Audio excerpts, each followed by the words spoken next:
Good evening, everybody. Welcome to our coverage. Well, I just say our, like I'm the boss anymore. But the Simply Reliable Studios and No DQ. Thank you for that, Aaron. And our coverage of the first ever Monday Night Raw on Netflix.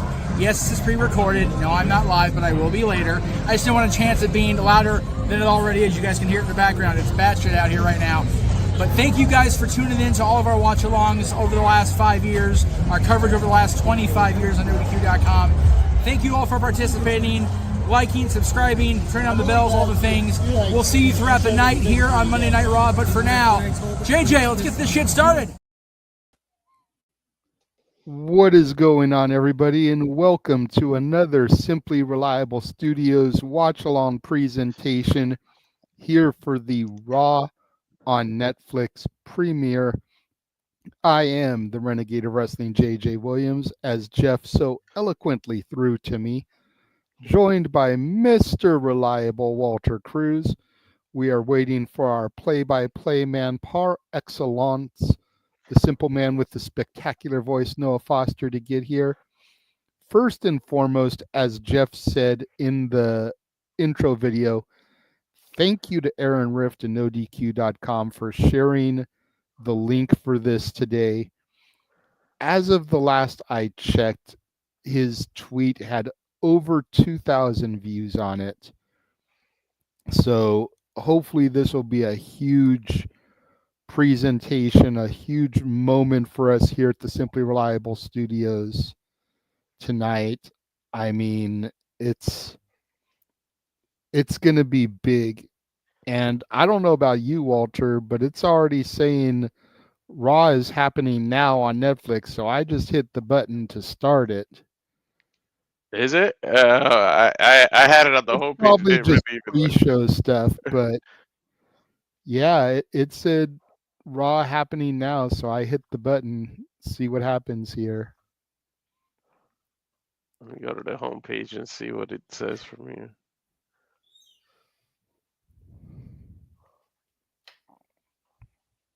Yep, Raw. It says live now. It's probably them talking though. Let's see. I did get a little warning that it includes ads. I don't know about you. Yeah, I saw that also. And I'm at 25, 50, 49. That's what it says for me.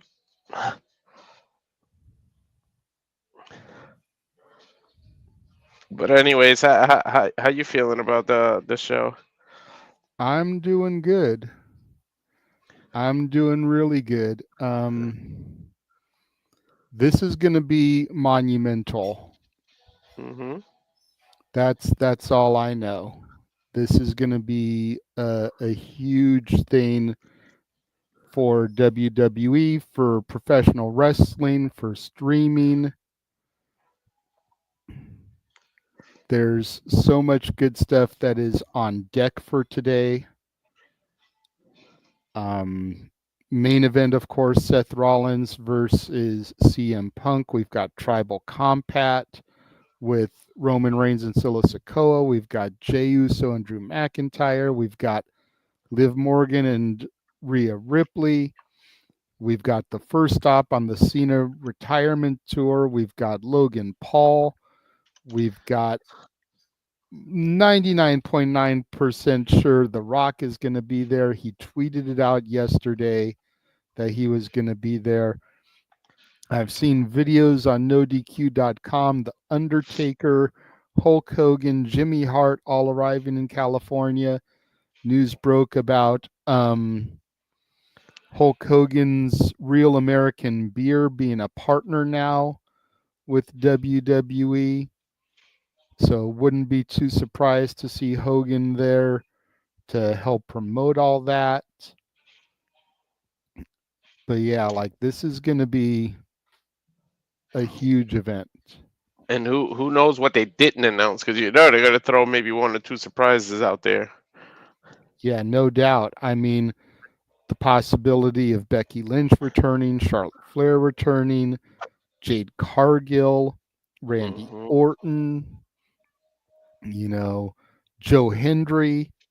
There was that tease on NXT last week when he accepted his award and saying, that say his name and he appears means anytime, anywhere, any show, and then they immediately cut to the Raw on Netflix and then went to the next segment instead of going to commercial. So Mm-hmm. the possibilities are endless here Yep. tonight.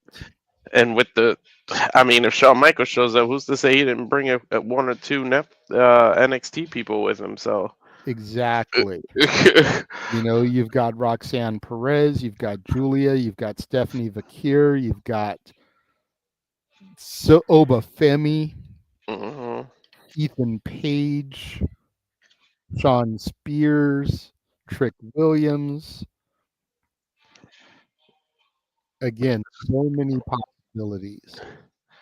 Yeah, but it's fun to speculate. Like, how many times do you get to say you went through different eras? Like, I literally went through the golden era, the new generation, attitude, ruthless aggression, PG, and now, Netflix era. So it's like we're seeing pun intended with the groups and everything, but the evolution of wrestling and professional wrestling. So it's exciting. Who's to say Stone Cold Steve Austin won't be there? I mean, Yeah, this there just was rumors about Austin, but then they were saying no, Austin wasn't going to be there. Hogan was going to be there instead. But then Netflix and WWE shot their drones in the crowd the air last night.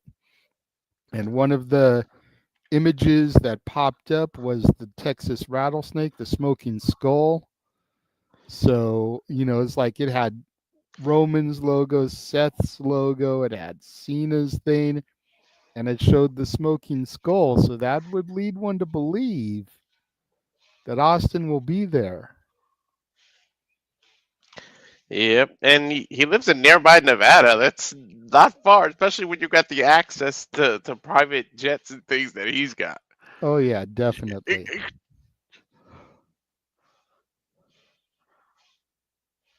We're just a little over 21 minutes away, according to my clock. Yeah, this is definitely going to be something.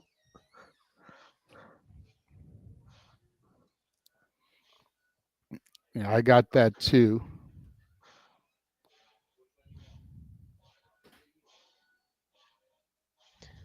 I mean, look at this alone, and the fact that this or Roman can be the main event.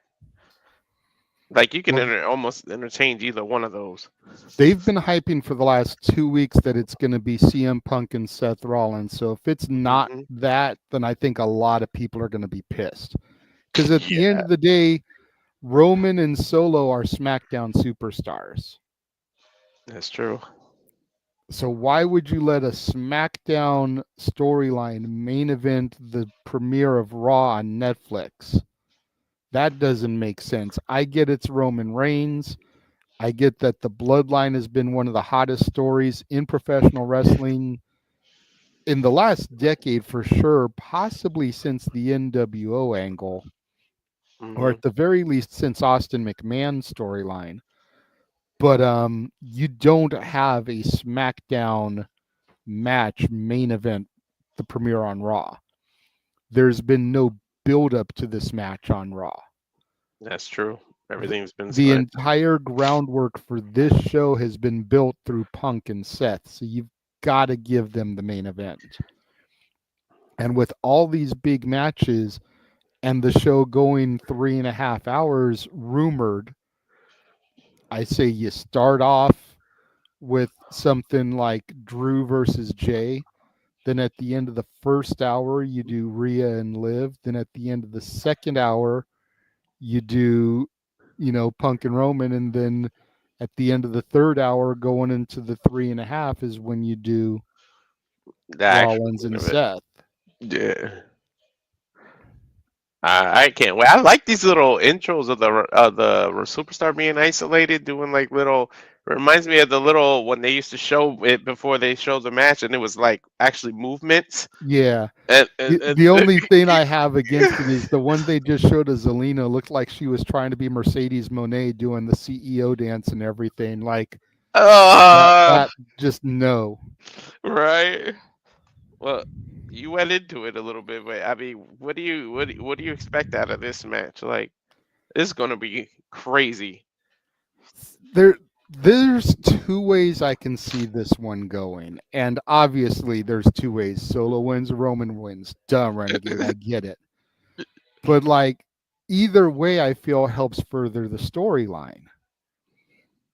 Either The Rock helps Solo win, and Solo gives the Ulafala to The Rock because The Rock has been pulling the strings for the new bloodline the entire time, or Roman wins. Mhm. Rock makes his appearance as Jimmy, Jay, and Sammy are trying to put the Ulafala onto Roman, and The Rock takes the Ulafala away from Roman, possibly even ripping it and breaking it. That would mean a hell of a lot too, because we know what that Ulafala means to the Samoan Exactly. dynasty. Especially with Rock's tweet yesterday and him putting his high chief tribal name in the tweet. Like for them to be putting the Ulafala onto Roman and The Rock to grab it, pull it, and have it break, that would be huge. Whew. It's very symbolic because he's also breaking their hearts. He's not just breaking that thing. Mm-hmm. Yeah. And then Mm-hmm. who knows what Paul Heyman is, because if you saw SmackDown, if not spoiler, but uh they said you owe me a favor. Solo asked Paul for a favor, and no matter who wins, he's supposed to be the one that puts the Ulafala around the neck. But I don't remember actually seeing him agree to it. He just kind of went out of the ring. So I don't know what that is going to play into. Yeah. I mean, am I reading too much into it? But he sure the hell didn't agree to it. He just kind of came out of the ring, right? Yeah, definitely. Like So, there Heyman knows better than to agree to something like that. mhm. But moving on, for this is something special because who knows what this is going to lead to? An announcement of when his first actual match is, an impromptu match, like some kind of announcement is coming from the man you can't see. Like, well, it's fun to speculate, but what do you think is going to happen with him? Honestly, the Cena segment, this is where I'm hoping we get Joe Hendry if he does show up. I just think that a Cena Joe Hendry rivalry leading into the Rumble, maybe they have a match at the Rumble, and the promos between John Cena with the freestyling and Joe Hendry with his little rock concert type setups, that would be money. I don't think Cena needs to be in the Rumble. I'm sure that's probably what's going to happen, but I don't think Cena needs to be in the Rumble. There's so much top tier talent on the rosters that could be participating in the Rumble, winning the Rumble. Give Cena just a match at the Rumble. Yeah, I would love to. If Joe Henry doesn't find a way to call freaking Cena Ernest and do one of them Ernest goes to camp, one of them, you gotta like. I know I keep saying it. I make that joke, but damn, he looks like that actor. And I would. Yeah, he's got to make a song and have to throw him out there because that'll get over like Rover. Like if Henry does that, but I would love to see the little concerts and freestyle battles because Cena's got to go all out on this last run. Like who knows what we're gonna get into. We might get a little thug, go back to his original, might get a ruthless aggression. Like who knows? But I know that's when I was into Cena when he was the heel in SmackDown and doing the freestyle and bringing out the chains and stuff, the chain gang. Same. Same. That was when I was the biggest Cena fan, was during the freestyles. I think that goes to our love for hip hop. But then another person who knows what the hell he's gonna announce here is interesting. But I guess Logan was announced as officially part of the Raw roster. So I Yeah, don't know when if they this is did the kickoff that you tried to go to and got shut yeah, out of, they announced that he was officially part of the Raw roster and back as WWE superstar. Logan, I think, is going to be an announcement that his first match back is going to be in the Rumble. okay. I think that's what the Logan thing's going to be. And then this is the other place I could see Joe Hendry getting involved. Is that, Logan comes out, announces that he's going to be in the Rumble, and then Joe Hendry comes out and was like, I'm going to be in the Royal Rumble also. That makes sense. Either way, like, I think Logan Paul is going to be, it's going to be big for WWE ratings. Like, a lot of people hate on Logan, but I think that this is going to be huge for them. Yeah. And obviously, the Paul brothers have a good relationship with Netflix because we had the Paul Tyson fight where Jake Paul fought Mike Tyson, and you guys provided coverage of that. Go back to the archives on that one if you guys want. But there's clearly a good relationship here, and I'm sure that's another part of why Logan is going to be on Raw instead of SmackDown. That's true. And then to move on, we talk about people being on tour. I think Drew's on his personal Bloodline Elimination tours. He gets to take on Jey Uso tonight. Like, this may be our opener. Out of all the big matches, this may have to be the opener. Yeah, I think you either start with this or you start with Tribal Combat. That's true. Because the rumor is that it's in Roman's contract that he either opens the show or closes the show. Mm-hmm. And like I said, there's no reason to have a SmackDown match as the main event of the Raw premiere. None. So you kick things off with Tribal Combat. That way you get the Rock appearance. I think that would be a great, way to do things. Either one. And if you start with the Tribal Combat, you emphasize that anything can happen on Raw and bring all the viewers like, holy shit! If I didn't watch the beginning and I missed the Rock, I'm never making that mistake again. You know what I mean? And if you started with Jay and Drew, then you can bookend the night with Drew, because what's Drew's MO been lately? He's been going after everybody that teamed with Roman at War Games. You defeat Jey Uso here, and then who else teamed with Roman at War Games that he hasn't gotten to yet? Punk, who's in the main event against Seth Rollins. So you have this match, you let Drew disappear, post-match beat down on Jay, eject from the building, everyone thinks that Drew's gone, and then boom, Drew comes back at the end of the main event. Yep. Oh, we got a special guest in here. It's storybook wrestling, but it works. Yeah. I'm going to bring in, because he's live on the ground there, so we might as well bring in Jeff Meechin in there. How you doing, Jeff? Dude, I am over the moon. This place is amazing. It's really laid out really well. I will tell you what, the Clippers organization, I forget the guy's last name, but Steve owns the place. Jay, for when you come to the Intuit Dome, free refills after you make this first purchase for life. For life? Nice. Yeah, like you bring this back, you get concerts, Clippers games, whatever. So yeah, I got me a soda. It was $13.75, but whatever. But it's all good. I am. Dylan's having a great time. You all saw the crazy stupid video of me in my Cena gear on social doing the ridiculous entrance. I am having a blast. Looking forward to 10 minutes from now. I can't believe it's a thing. Monday Night Raw live on Netflix.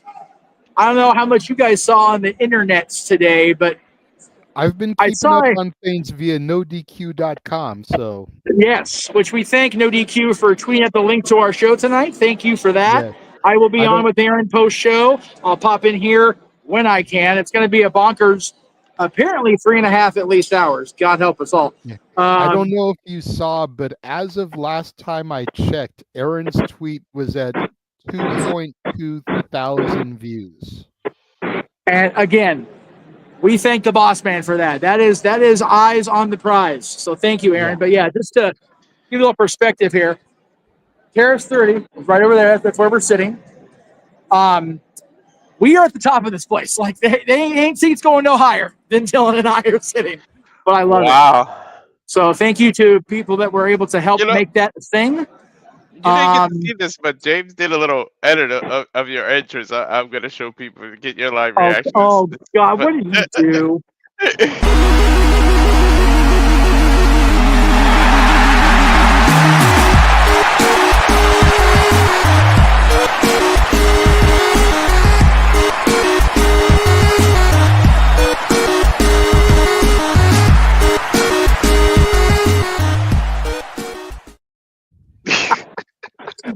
And that's taking away the copyright, folks. It's tremendous. I love it. That was James's thing. Yeah. I just sent it to Walter. I don't know if he can put it quick enough, but I re-edited it myself. But I used the Paul Heyman. Nice. That's better.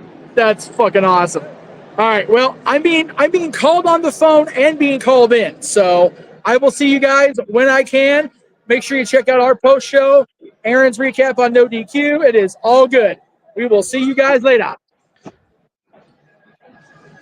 Yes. Nice. Thank you very much, Jeff, for popping in there. As he alluded to, we do have a post show. For the first time ever, we're going to do like an official post show. Like I put in the chat, usually you guys just do a little simple summary, give a couple of thoughts, and then you just end the stream. But with as monumental as tonight is, not just for WWE, not just for the Raw brand, but for professional wrestling and wrestling and streaming in general, we're going to do a full-on post show. I've reached out to people outside of the Simply Reliable studios to participate. Of course, we'll have some of our regulars here, Walter, James, Josh Mansfield, Big Baller G, who popped in the chat, said that he'll be there. DJ from Rock the Ropes, who was on the Saturday Shenanigans this weekend, is going to be there. I extended the invite to Aaron Rift and Virtue, even though I know Aaron's going to be doing his own post show, and Virtue's probably going to save his thoughts for the review tomorrow. I extended the invite to Just Alex, who's a channel content creator that I follow. So many people have been given the invite to participate and join with us because this is history in the making, folks. Noah, good sir, it is good to see you. I know you are nowhere near as excited for this as you have been the past week in Japanese wrestling. Damn it. But what are your thoughts as we get ready? We're about 5 minutes away from the premiere of Raw on Netflix.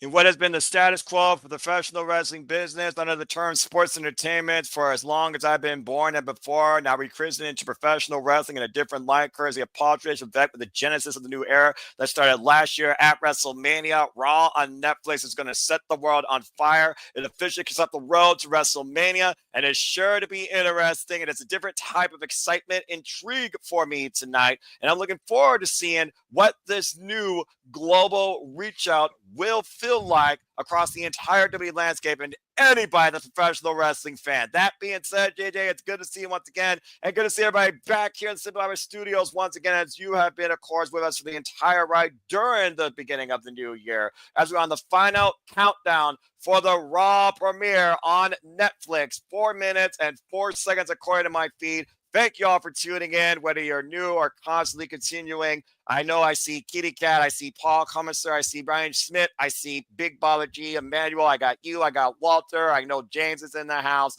I know everybody's here tonight as we are encompassed by the scope of what feels like of WrestleMania. It is going to be a movie of Titanic proportions, maybe even longer than the original Titanic itself. And I'm here for it, and I'm here for you for it, and I'm just ready to see what Raw brings forward with it. So let's friggin' go. Yeah, absolutely. Really quickly, and I know Walter removed himself from the stream. I assume he got a call from work, but I want to thank Catherine Kitty Cat for the $2 super sticker. Thank you, Daniel, for the $2 super chat. Indeed, the Netflix era has begun. Ryan, I don't know if you saw my tweet, good sir, but you're invited to join our post show if you would like to once the event is over. If so, let me know and I'll have James send you the link to that. But yeah, man, this is gonna be huge. And with 2 minutes and 50 seconds by my clock remaining before we go any further, this isn't just a monumental day for WWE, for professional wrestling, blah, blah, blah. Today is my daughter's 16th birthday, so happy birthday, baby girl. I hope you've had a hell of a day, and I look forward to getting to have our dinner this coming Saturday when my dad comes to town. Santa Claus ain't coming to town. No, my pop is coming to town. Be in town come on Thursday for my daughter's birthday weekend. So happy birthday to the most genuine soul with a voice of an angel. And I mean that sincerely, despite NAF, who hates karaoke, to the lovely Natalie. And I hope that she also partakes again, instantly predicting for the WWE, if nothing else, that she had a great score in her debut. And again, youth is so young, so bright, so beautiful, still fully not yet bloom. I hope she continues to flourish underneath your guidance and tutelage, where the parents need to guide the next generation. And I think you're doing a spectacular job. Happy birthday, Natalie, on behalf of the Simple Man. And truly, know when I mess around with you, it's kayfabe. I generally do appreciate what you enjoy, and also you being part of karaoke and also engaging in it with you. But y'all quit trying to get me and her doing a damn duet, for Pete's sake. That just sounds weird. Heck up. Noah, with a little over a minute to go, what are you most looking forward to tonight? Is there a certain match? Is there a certain segment? You know, The Rock, Logan Paul, John Cena. Is it a potential return that you're hoping to see tonight? The professional wrestling in me is very curious to see what Tyler Black and Phil Brooks have grown to become as they share what is sure to be the most volatile of conflicts in the ring tonight. But I'm even more intrigued to see if that has anything to do with the aftermath of CM Punk still owning a favor, in which case, in defeat, he still has, I think, his road to WrestleMania at least punched in. That being said, I'll be genuinely honest with you, I'm more interested in Tribal Combat, not only because I saw the first one and it was the drizzling shits, but this right here has so much implication because it's more than a title. It's the Ula Fala itself, and Paul Heyman will present it to the winner, and the one true tribal chief will be acknowledged once and for all, while the final boss awaits to sit at the head of the table. So I think, honestly, it's going to be Tribal Combat for me, and that right there is going to prove to me if WWE brings me back as a fan. This is their one night at redemption, as I have the live event about to start. And that means a new era is officially about to begin. Raw on Netflix. And a friendly reminder to those of you in the chat room, if you guys are ahead of us, please do not post any spoilers before we see it. And again, folks, please continue to super pal my friends' passions. Get to the conversation. It's as simple as that. This is going to be one hell of a ride. As JJ, you know, we have always been there then, but here we are, of course, in the now. As here at the Simple Labo Studios, we are always here in it forever. Truly, the Simple Labo Studios Professional Wrestling is a match made in entertainment heaven together. Hey! Hey! Ding, ding. Let's see if Black they give us a screen. new intro. And got Michael Cole welcoming us into the Intuit Dome live from Los Angeles, California, as we saw just moments ago before Noah popped in. Jeff motherfucking Meacham live is there in the building along with his son, Dylan. What is up, Goob? I hope you're enjoying the experience there as well. This is just insane. It just looks insane. So stoked. Yep, look at Seth Rollins looking dapper, wearing a nice red suit to represent, of course, the red brand. Like Phil CM Brooks, Punk CM Punk. looking bummy Never as wears always with his hoodie. Bum. He never wears shit. No, that's not true. If you saw the kickoff, he was suited up. There's the Judgment Day, looking like part street trash and part dapper gentleman. Finn Balor and JD McDonough clean up well, and there's Mommy walking her way through the arena. There's y'all mommy. That ain't my mama. And you know, your mamacita's on NXT. And you are looking live, folks, at a sold-out Intuit Dome live in Los Angeles, California, as we gather here for history from the Super Harbor Studios, our watch-along coverage. Welcome, everybody, to Monday Night Raw premiere on Netflix. Hello, everybody. Noah Foster, Walter Cruz, Renegade Wrestling, JJ Williams for the cause. We are here together in this historic event that is going to usher in a new era of WWE as we know it. And we are all here live. Guys, you ready to go tonight? Let's do it. Uh-oh. It looks like we're getting our intro here. What is this? Giant curtain thing in the middle. I have no idea, but it makes me want to do shadow puppets. The cold open's been circulating around social media today. I have resisted watching it because I wanted to see it here live tonight. And of course, I have watched nothing. So again, WWE, this is your baptism by fire. Make me truly a fan once again of your weekly program. Oh, yeah. I like this. Triple H narrating. Yep, by Paul Rachel Deck. Well said, JJ. Going back to the roots of wrestling, talking about the carnivals and everything. Gorgeous George, Bruno Sammartino, Jerry Lawler slapping Andy Kaufman, Bret Hart on The Simpsons, Liberace doing the can with the Rockettes. This looks extra high definition, man. Somebody painting Hulk Hogan, Andre the Giant. Here's what's before Major Mobile Object. Humiliation, fame.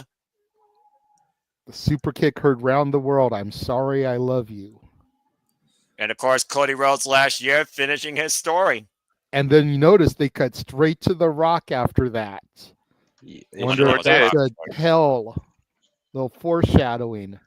Yeah, I wonder if that was The Rock's choice in that. Looks like everybody there. It's got one of those wristbands, by the way, to be, of course, part of the actual environment engagement, as you see there. CM Punk waving from the top of the entrance ramp from the pipe bomb that I was there live for. Bray Wyatt, God rest his soul. Trish and Lita, of course, that made women's wrestling on the map first. When I'm jealous of you for that, by the way. The boyhood dream coming true for Shawn Michaels.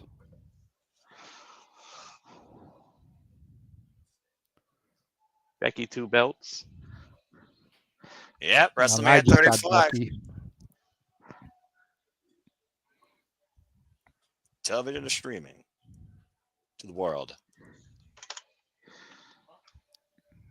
Man. Triple H trying to make Noah a WWE fan again.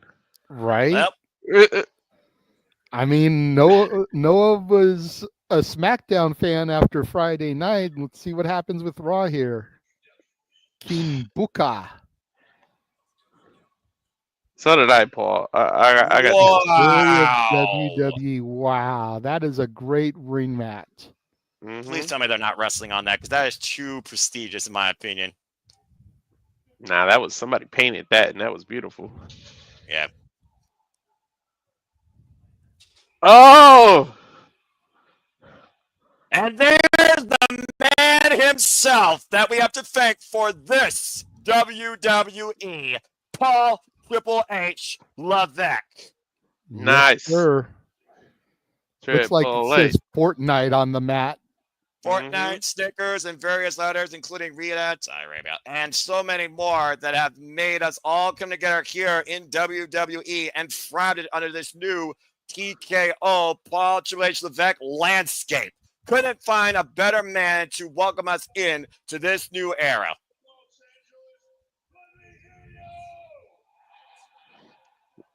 Asking Los Angeles to let him hear them. 17,000 plus.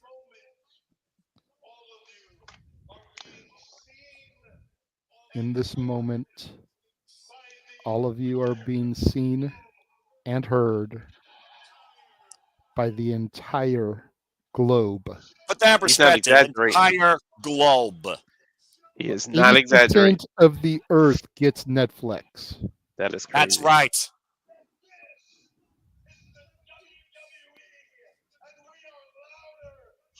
Tell them that this is the WWE and we are louder than anything you have ever seen before. They're doing a damn good job right now of it. Well, we know Triple H is going to have 3 words for them. Question.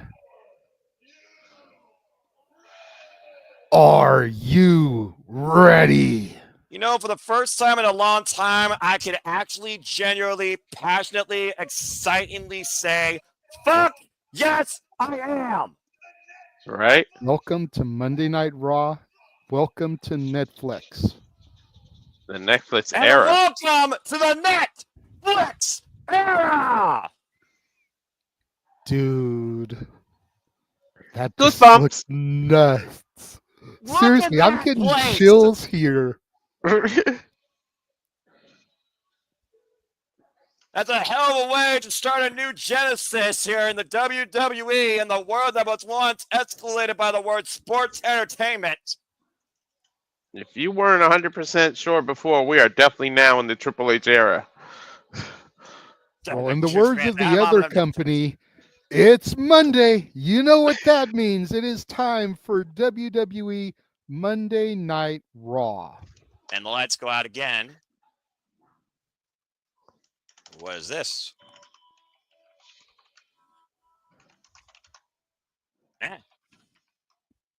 Don't know. Oh boy. This is trippy, What? whatever it is. It is trippy. The The Rock! Oh, You're shit! ahead of us, dude.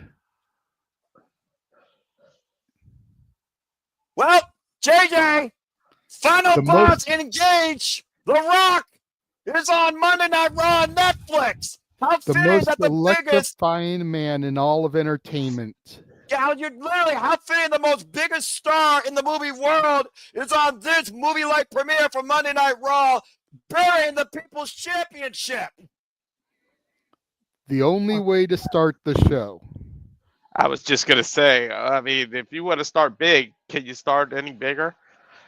No, but then you have No. to go from here. That could be a disadvantage as we get a close-up of the goosebumps on the Rock's arms.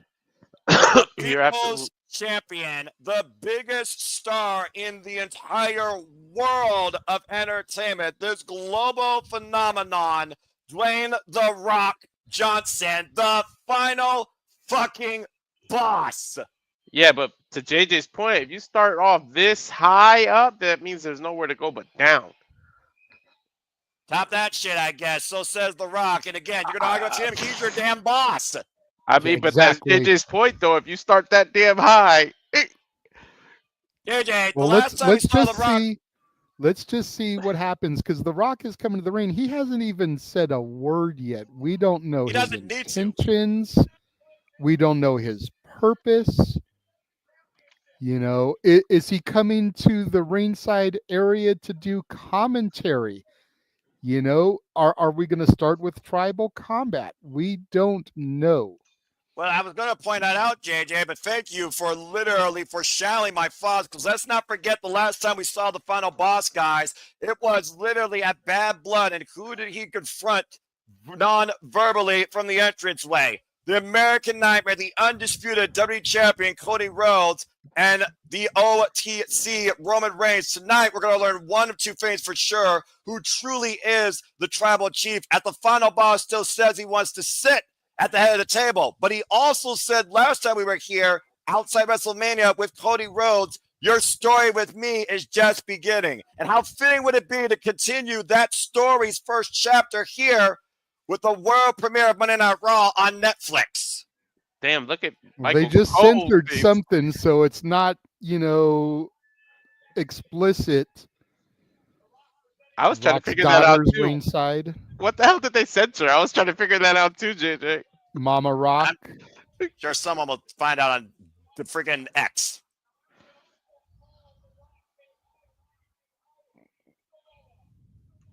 We know we got the freaking OTC. We got the final boss here. But, of course, we also talked about that tree we saw during that WrestleMania kickoff party, JJ. High Chief, of course, Sweet. Of course, the Samoan heritage of The Rock that goes so deep in the Anali family. I don't think there's a tree bigger.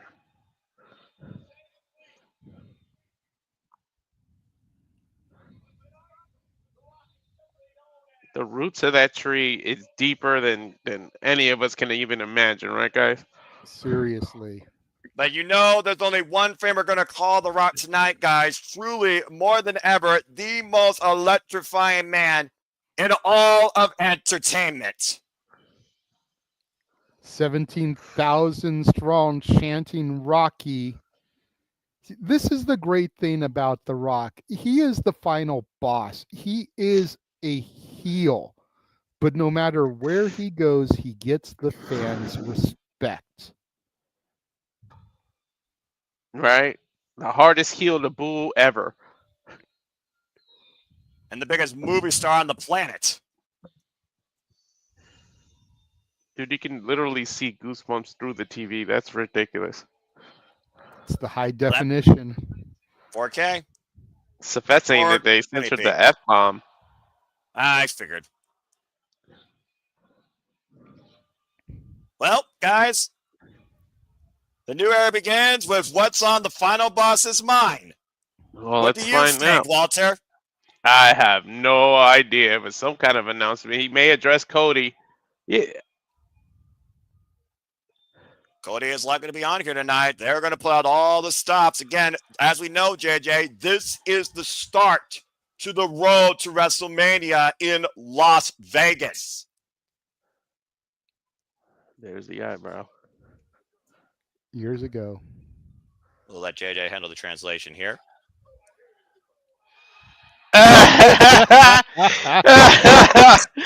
Samoan war cry. Years ago when The Rock was a little rock. He traveled the highways with his dad. Not Arkansas. Rest in Man power. Rocky Johnson. Rest in power.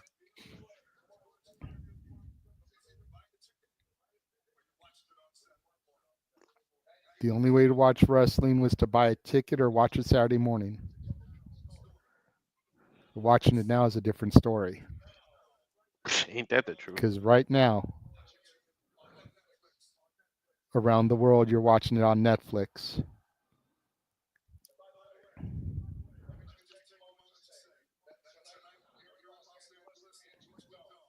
Tonight, here in Los Angeles in the Intuit Dome, this is the largest arena gate in the history of the WWE. This may be Dwayne Johnson, JJ. This may not even be The Rock right now.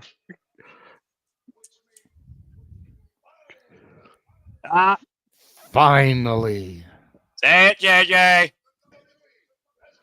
The WWE has come back to Netflix.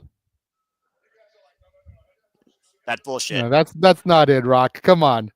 I'm about to say, don't That ain't the bullshit. shit we want to hear. Hey, they let him say bullshit.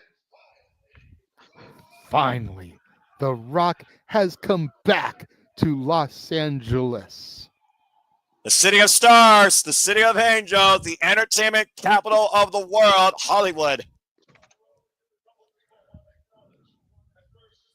A couple people he wants to acknowledge.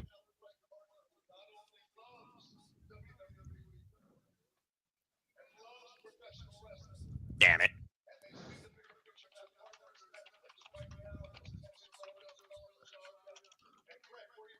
He wants to thank Netflix.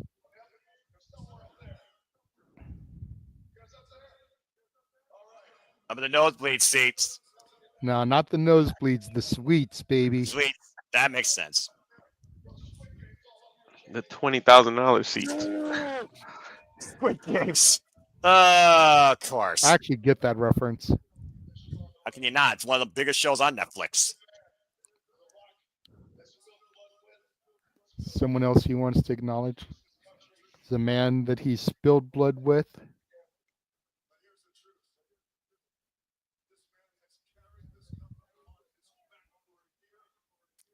This man has carried the company on his back for a year. Has done an amazing job. Whoa. Whoa. And there he is, the American Nightmare. Shout out to Cody Rhodes. The undisputed WWE champion who will defend that title against Kevin Owens at the Royal Rumble in a ladder match. Don't enjoy it too much because I feel like he could have flipped right into being The Rock. Let's not forget, guys, Cody Rhodes still has what The Rock gave him in his pocket.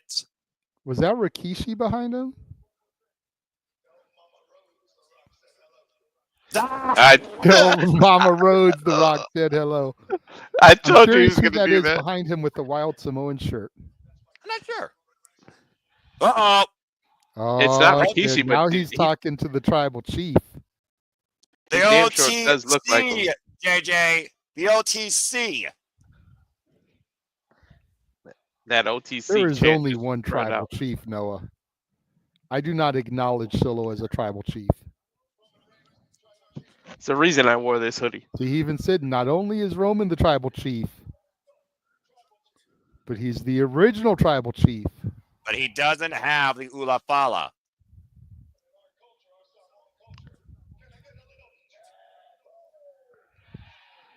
You're not getting that from me.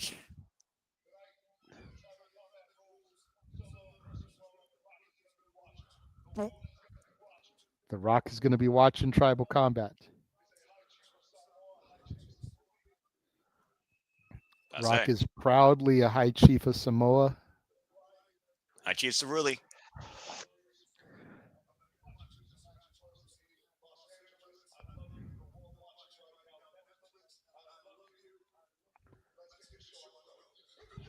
Let's get If you smell...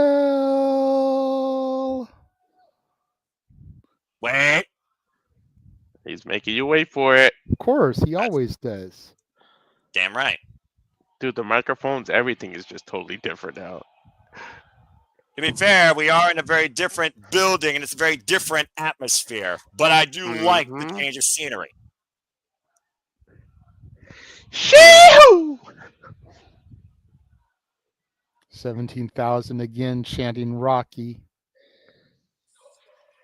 Cooking. There it is, JJ.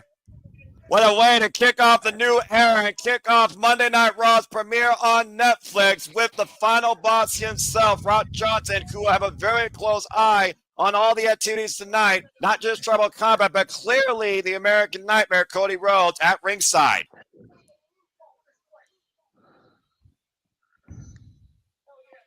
Well, JJ, was that as electrifying as you hoped it would be? Definitely a great way to start the show. I swear I thought he was going to And look at that, a hug for Cody Rhodes. Maybe he's looking for where he's going to stick the knife in his back. Right? He was feeling for it. But it also could be a true show of respect. You can't argue that. I think Noah was onto something. I think this was Dwayne Johnson that came to the ring, not the final boss.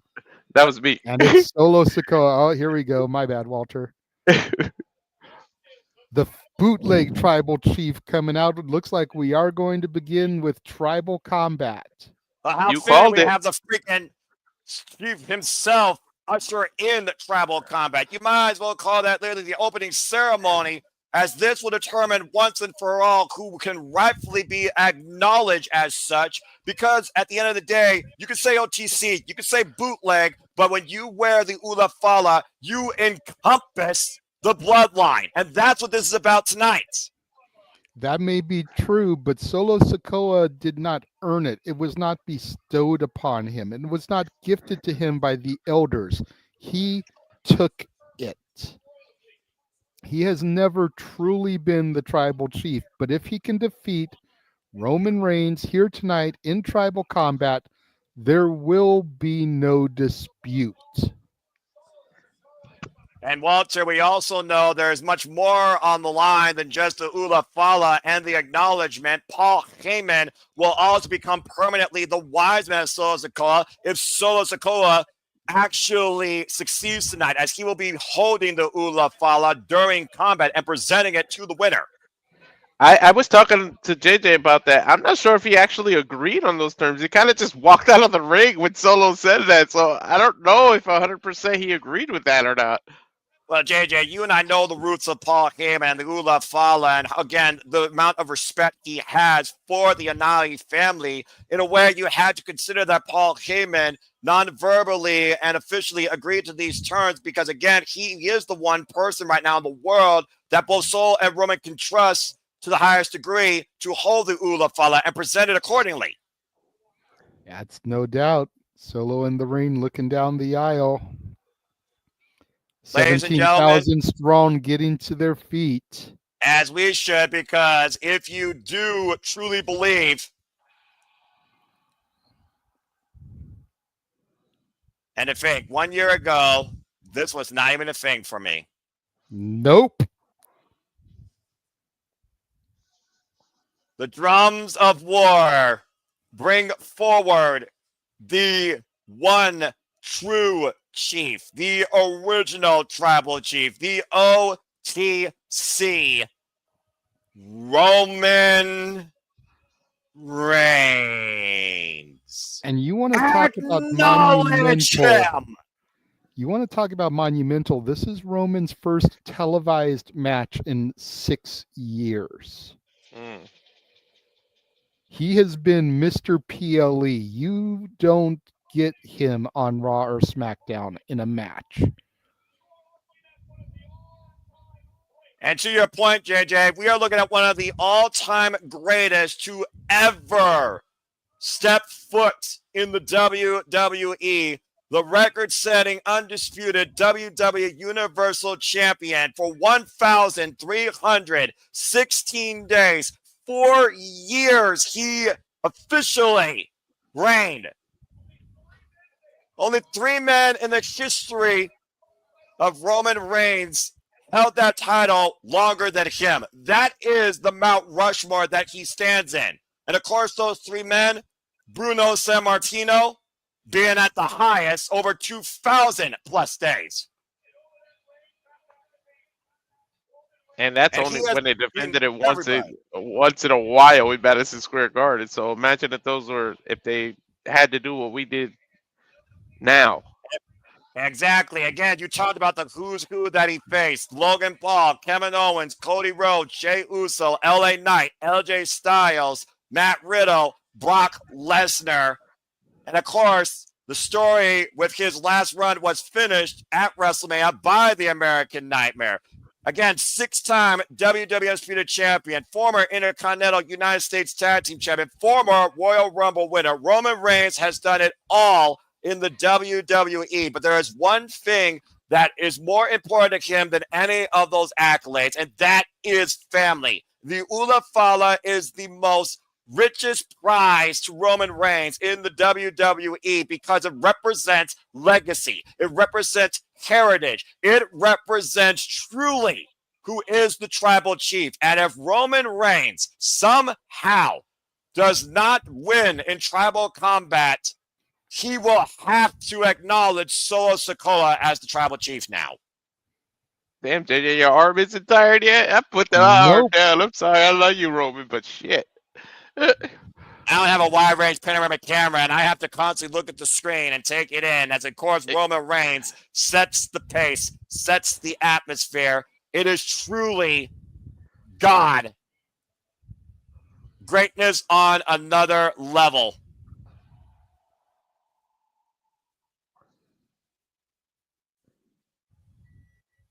We'd like to take I this time saw to this thank man, you for JJ, those return tuning in. live at SummerSlam. Of course, we have not heard from Roman Reigns since WrestleMania, when Solo Sikoa, like you said, took the bloodline hostage and invoked this line of savages because he believed Roman Reigns' loss of WrestleMania made the bloodline look weak and actions had consequences. Tonight, Solo Sikoa's actions might have the ultimate consequence.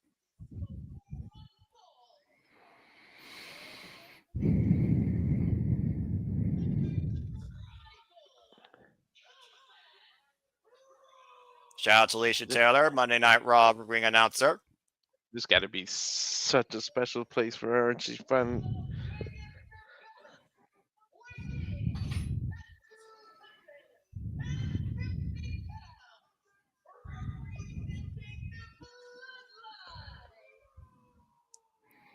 Okay, you're not Samantha Irvin. Stop pretending to be her.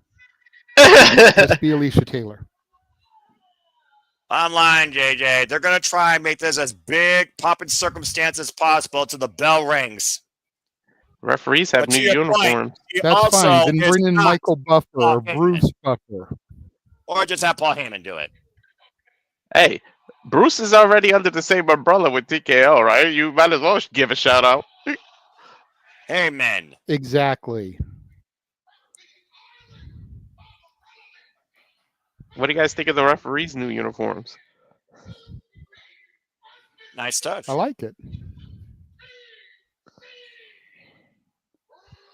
My name is Paul Heyman. Gee, I wonder who Paul Heyman's going for.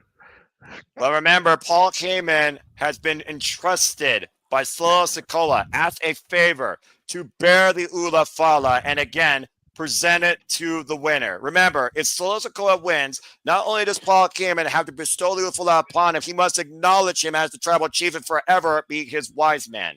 If Roman Reigns wins, Solo Sikoa will personally acknowledge Roman Reigns as his tribal chief. And as far as I'm concerned, this bloodline will come to an end. And we will be restored back to the original bloodline in the eye of relevancy. Let's see if Solo is a man of his word and actually hands it over to Paul Heyman right now.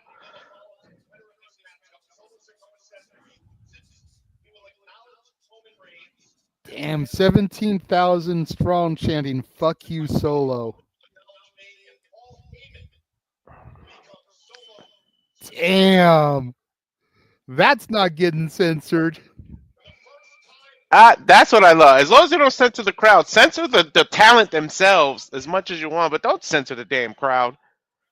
Coming up next, Solo Sikoa, Roman Reigns, live on Netflix, Tribal Combat. Fuck streaming services. You can't win with you, huh? Nope, you can't. Nope. I already told you what service works the best for me during pay-per-views. That's TNA Plus, keyword pay-per-views and PLEs. Every other service still sucks because they don't know how to constantly streamline and focus within the content of the program itself. Even the premiere on Netflix, they couldn't fork out the money from TKO to literally have this first match, if nothing else, be commercial-free. Fuck that shit! And I am uncensored. They spent a lot of money on this. They got to pay it back somehow. Oh, please, give me a break. They got their money pockets so deep, it's absolutely ridiculous. It might as well be a bottomless pit. Freaking go back to freaking Journey of the Earth with Dwayne The Rock Johnson. Why don't you? But that's freaking nonsense. Like JJ says, I prefer this than rather in the middle of the match. Well, it is TV. Yes. Even on streaming, it is still TV. It still sucks. Well, anyway, again, it's got a moment to breathe. I'm sure you guys talked for a bit about... Go ahead.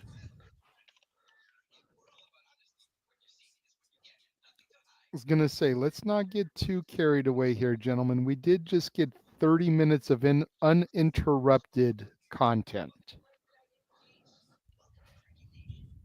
That is true. 20 of it being a promo, but I do get what you're saying.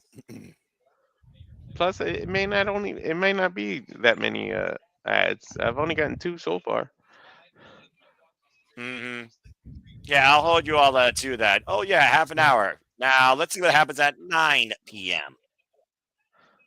This is why you all trigger me so much when it comes to this tomfoolery and WWE's presentations monthly. But anyway, that's beyond the fact here. Again, we're talking about tribal combat. We are on the road to WrestleMania officially here. You got to consider whoever wins here is going to be a first ballot candidate to win the Royal Rumble, because Roman Reigns, wants to get back to where he was, not only as the head of the table, but WWE Universal Champion. So Sikoa, who faced Cody Rhodes for the title back at SummerSlam, where Roman Reigns, you could say, cost him the championship. And of course, we saw the fallout that led to this when I'll call it what it is, the Bloodline 2.0 lost to the Bloodline OG at War Games.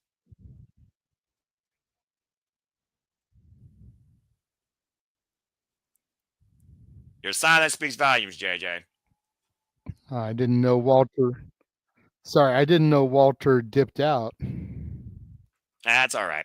I mean, again, it's one of those things right now. We just don't And we necessarily seem want to be on a bit of a lag there. So. Okay, Yeah, so there's a bit of exactly. latency. Do you have it back on your screen yet? Yes, I do. The bell rings. Yep, I got that too. And yeah, you definitely was like a 5-second response from me. But here we go.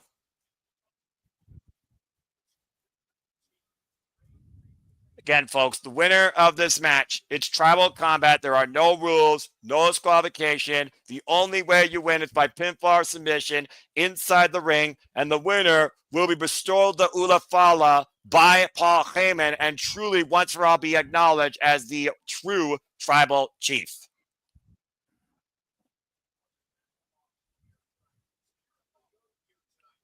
Huge collar and elbow tie up to start things off here. And you got to wonder who's going to get involved in this. No rules means that all members of both bloodlines can get involved here.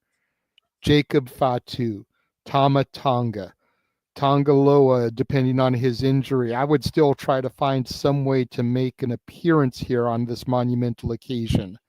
Jimmy, Jay, Sammy, as Solo gets thrown outside by the original tribal chief. Shout out to Michael Cole, Pat McAfee, Kathy Kelly, Jackie Redmond, Alicia Taylor, of course, the Monday Night Raw reporters, analysts, play-by-plays, ring announcer, and correspondents. And to your point, JJ, I do wonder if it will stay truly one-on-one, considering how much is on the line with these two men.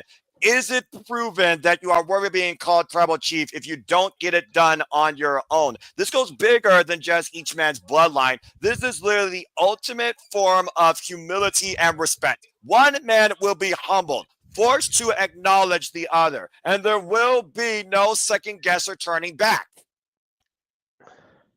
That's what it's all about. Sometimes being acknowledged by your peers can be more important than these titles, especially in that Samoan culture. The tribal chief, that Uafala, is so important. It means so much to them.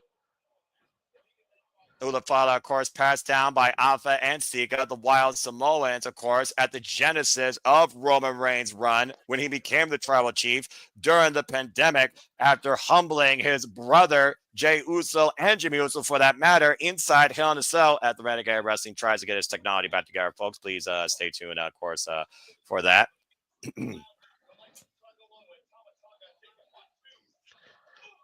And tribal combat, it means no rules at any time. The rest of either bootleg bloodline or, let's just bloodline A and bloodline B, because they've done enough to not be called bootleg anymore. You could also say that Solo Sikoa, for all the fact that feels like a dictatorship versus a democrat or a monarchy, he has made the bloodline be the ones to talk about still in WWE during Roman Reigns' hiatus. As Roman is clubbing away Solo Sikoa here in the corner. Vicious forearms right now underneath the throat. Oof. And off the rope, Solo Sikoa slashes into Roman Reigns. Roman Reigns needed eyes in the back of his head. He took his eyes off of Solo. Solo closed in on him. Hey, look at this impact. Bam! That was a vicious forearm right on this jaw of Roman Reigns.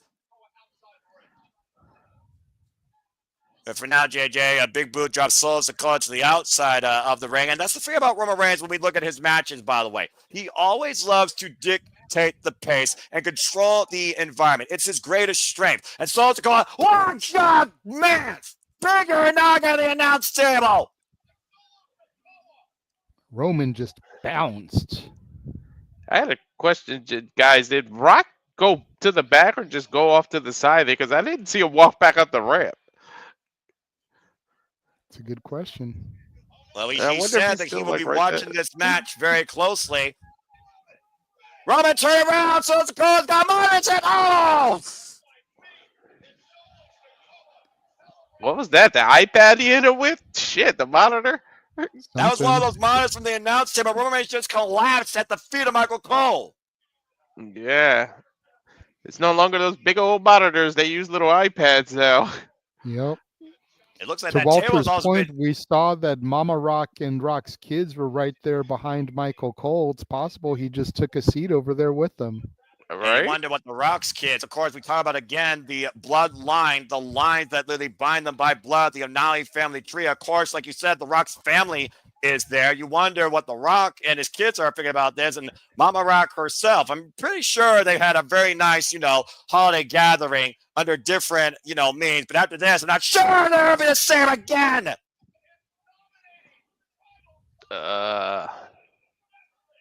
Pat So McAfee looks Sikoa- like he's in shock and awe, like he's never seen this before. It's like, bro, come on.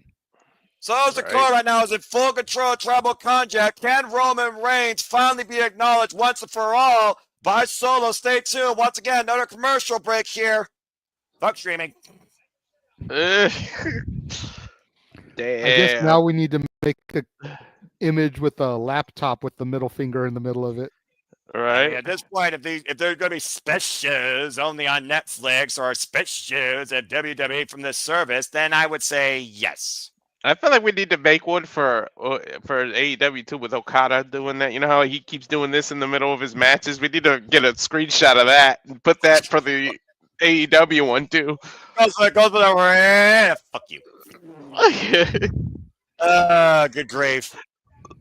Anyway, of course, Roman Reigns first came into WWE during FCW. Roman Reigns Genesis before he, of course, became the tribal chief, part of the Shield, one of the most notorious factions in WWE history. And while, again, Seth friggin' Rollins was the architect chosen by Triple H, it was always Roman Reigns that was meant to be the guy. It wasn't until he donned the personality of tribal chief that he was acknowledged full over by the world as the guy, JJ. Yep. The And of former course, Liaki. Yeah. Of course, the Solo Sikoa, of course, the younger brother, as we all know here, of Jimmy and Jey Uso, former NXT North American champion, was literally chosen after main event Jey Uso, the right-hand man himself, prior to, of course, that namesake, was made the new right-hand man, it seemed, by Roman Reigns. It looked like, Walter, that Roman Reigns was preparing Solo Sikoa for this, and Solo just decided to take it for himself quite abruptly way before the fact. Yeah, I mean, Paul Heyman even alluded to the fact that they were training him, that he was supposed to step up, but it's when Roman Reigns was ready to be done with the business. Instead, Solo overstepped his boundaries, if you will, and did it too early, causing the rift within the bloodline and causing it to separate into two different factions. Not to be confused with Aaron Rift. Right? Let's make sure that's clear out here. And by the way, shout out to Bossman Aaron Rift. Say yeah, no DQ. And please stay tuned for his recap of Monday Night Raw on Netflix, as well as the No DQ review tomorrow. A friend, of course, of the Simply Studios. Say yeah to NoDQ.com. As we are back here, Monday Night Raw live on Netflix. Tribal Combat, Solo Sikoa in control of the Tribal Chief Roman Reigns, bearing a steel chair in hand, and you see Paul Heyman pleading, praying, holding the Ula Fala at ringside, which he will present and bestow upon the winner.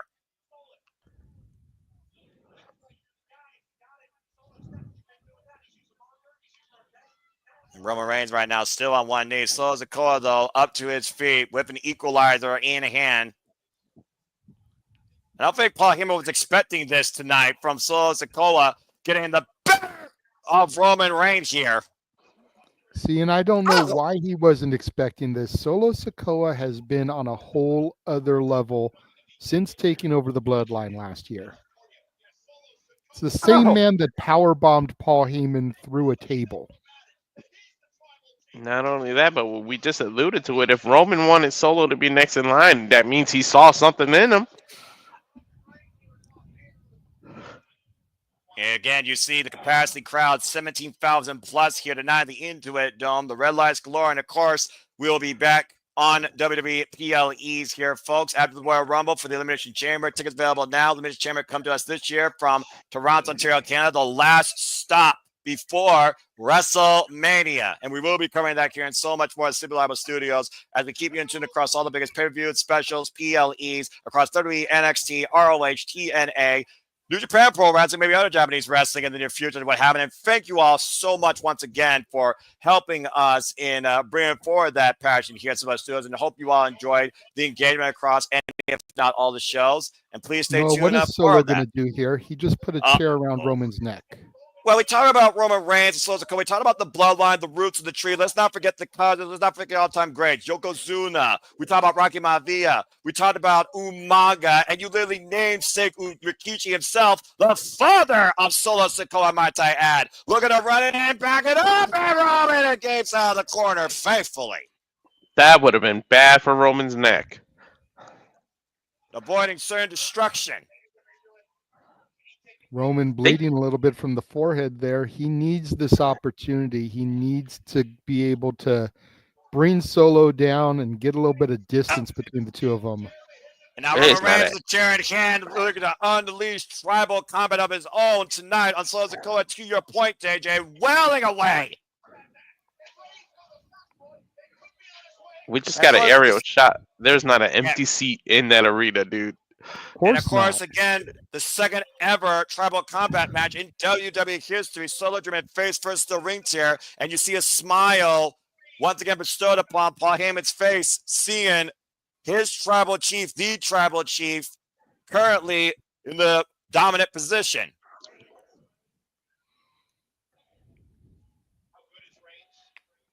And Roman Reigns right now just thinking.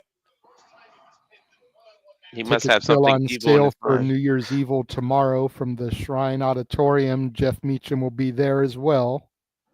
And we will be covering it here one way or another at the Simply Liable Studios, folks. So please stay tuned for more on that. And Roman looking for a massive concerto. And Solo gets out of the way. A low blow right in the mommy daddy button. 100% legal, JJ. 100% legal. Uranagi rock bottom. Covered by Solo. Kicked out at two by Roman. And that was right on top of two chairs, guys. Look at this Take again a look in slow at the mo. replay. Oh.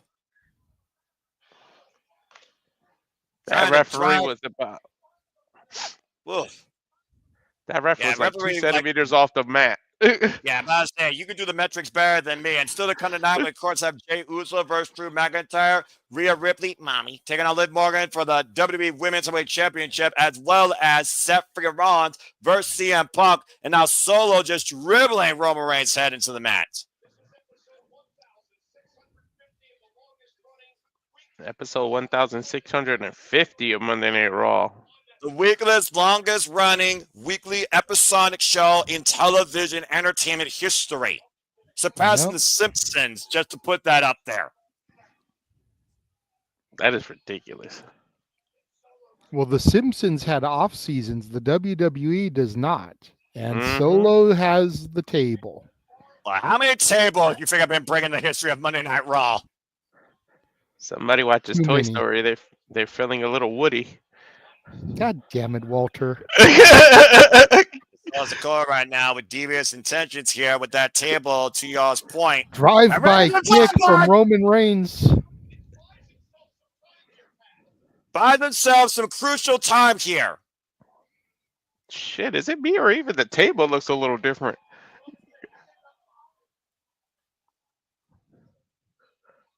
Roman looks like he's having a hard time breathing, gentlemen. Well, we also got to consider this, JJ. There is another factor we really haven't considered here. That is youth. You got to consider, again, Roman Reigns, of course, damaged his body, punished himself for 4+ years, holding this company on his back while still being in recession from leukemia, a condition that he will never be rid of. Of course, we saw his documentary. He still deals with that today and takes care of medication before that. Sikoa has youth on his side, and he's also been in constant action since Roman Reigns' hiatus. Mm-hmm. And again, folks, be part of the conversation on the Twitch using hashtag WROM. Please like, subscribe, comment, tell a friend. Support my friends' PayPal. Support their passion. Support the regular wrestling JJ Williams. Support Walter Cruz at Rage Wrestling. Oh! Candlestick to the head of Roman Reigns. And again, you want to dictate the conversation. PayPal or Super Chat, as simple as that. That was right in the tempo. We know Roman's already bleeding, so that ain't going to help nothing. And probably exaggerated that wound to JJ's point earlier. Ban him in, JJ. Oh! And now Solo just giving it to Roman with that kendo stick, Singapore cane. It's well in a Call way, it of what you course. want, just call it effective. Exactly. The words out of my mouth, and I approve of it. And of course, Sikoa, each time he wails Roman Reigns, of course, that has a direct message to Paul Heyman. Of course, splintering at the fat, leaving welts and cutting up the skin of the OTC. As Sikoa right now is trying to strangle Roman Reigns in the corner with that very kendo stick. Now mounting Roman Reigns and bracing that across his jaw. And it's just talking smack to Roman. He said he did it for love. He loved him. Oh, wait a minute. Yeah, I think it's Sikoa. His emotions get the better of him. As Roman Reigns right now is getting the better of the strength exchange, pushing Sikoa off. Big right hand. Now Roman Reigns got Sikoa hooked down the corner. And look what's in the chin. Loser. Power bomb for the table.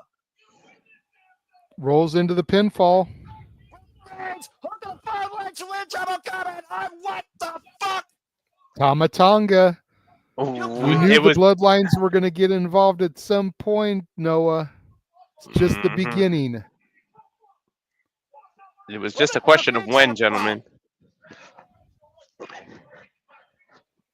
Of course, Tamatanga, most vicious man in professional wrestling, former multiple-time IWGP Heavyweight Tag Team Champion, former never overweight champion. Was he under the ring the whole time? And there's Jacob Fatu, the Samoan werewolf. Jacob Fatu! Well, pretty soon Jimmy and Jay should make an appearance. What a crazy son of bitches on this planet! Crazy is an understatement, Noah. I mean, he's got a prison record. That tells you anything. Former MLW record-setting World Heavyweight Champion, currently held by Satoshi Kojima. Now springing up to that chopper, that double-edged moonsaults.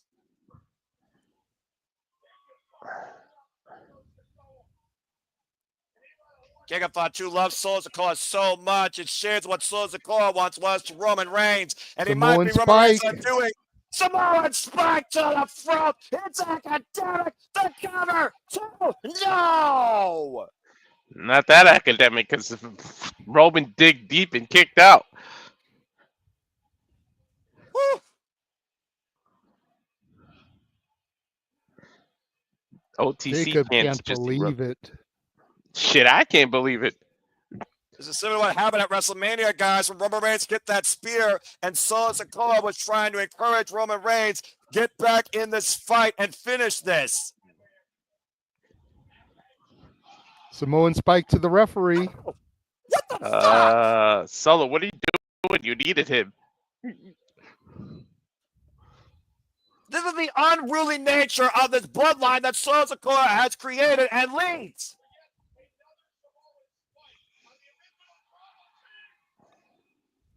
Wait a second.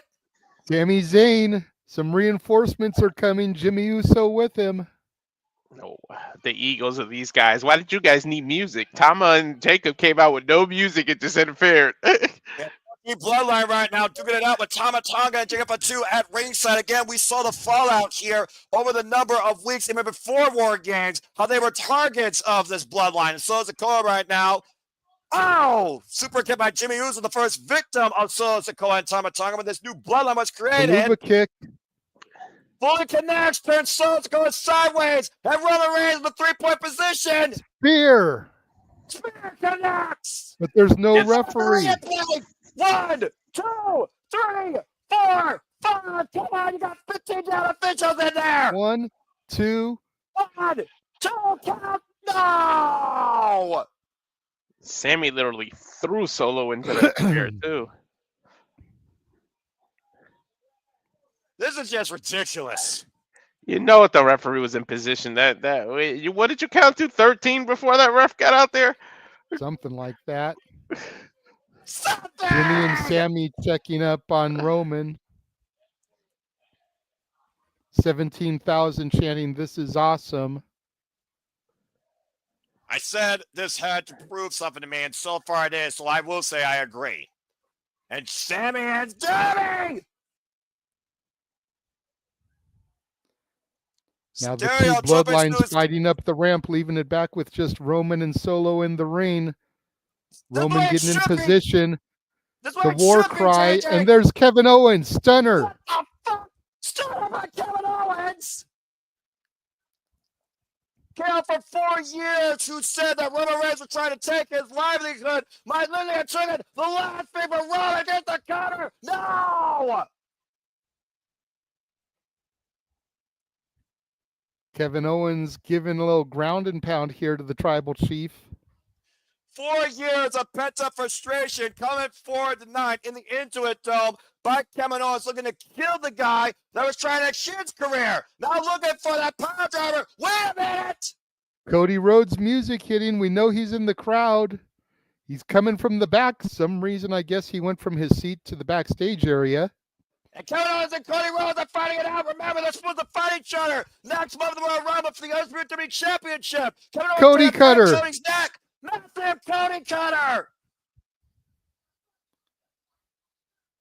Injustice and a vest, nonetheless, JJ. Both men now brawling out into the crowd area.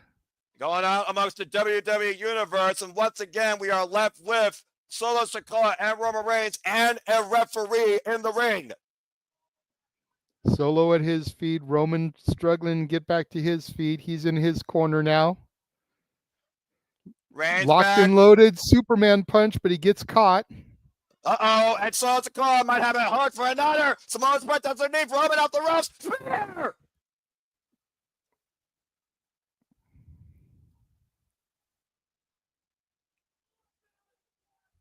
Roman Reigns in the corner now, setting up for it. They're going insane! War cry. Ooh-ah. Spear connects. Spear! Cover! Roman Reigns wins!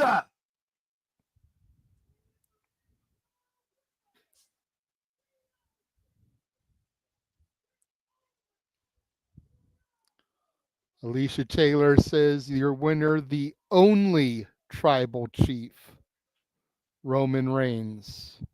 Acknowledge that, damn it! Paul Heyman now into the ring. Our seemingly very relieved Paul Heyman. But you know, again, when it comes to the roots of this family warfare, he has to feel for what Solo Sikoa was trying to be. At the end of the day, it was not his time. Cody Rhodes once said, Solo, you think you're ready, you're not ready. You are not ready to be the tribal chief. You are not worthy yet to wear the Ula Fala. But Roman Reigns still might let you be the next of kin when your time comes. Your time is not now. Gentlemen, oh, shit. Look who's coming down the ramp. Oh, shit.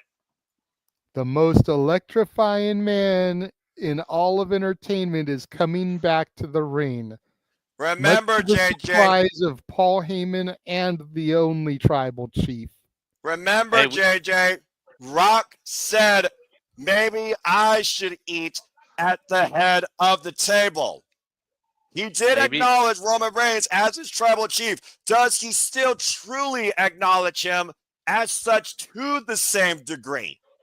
We'll find out in a few minutes. I wonder if we are all speculating that maybe The Rock takes it. Maybe The Rock breaks it, JJ said earlier. What if he just puts it over Roman's neck and acknowledges it, and in the future we get the one-on-one? We don't know. They could go so many different ways.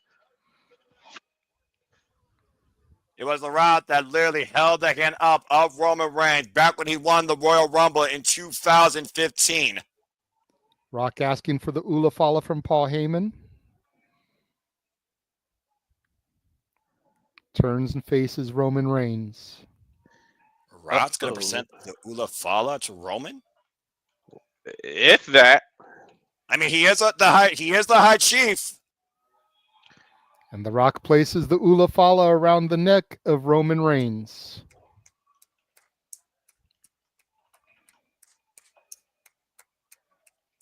Both men staring each other down. Well, maybe the biggest box office money match attraction in WWE history might literally be teased here right now as we begin the road to WrestleMania. Rock takes the sunglasses off.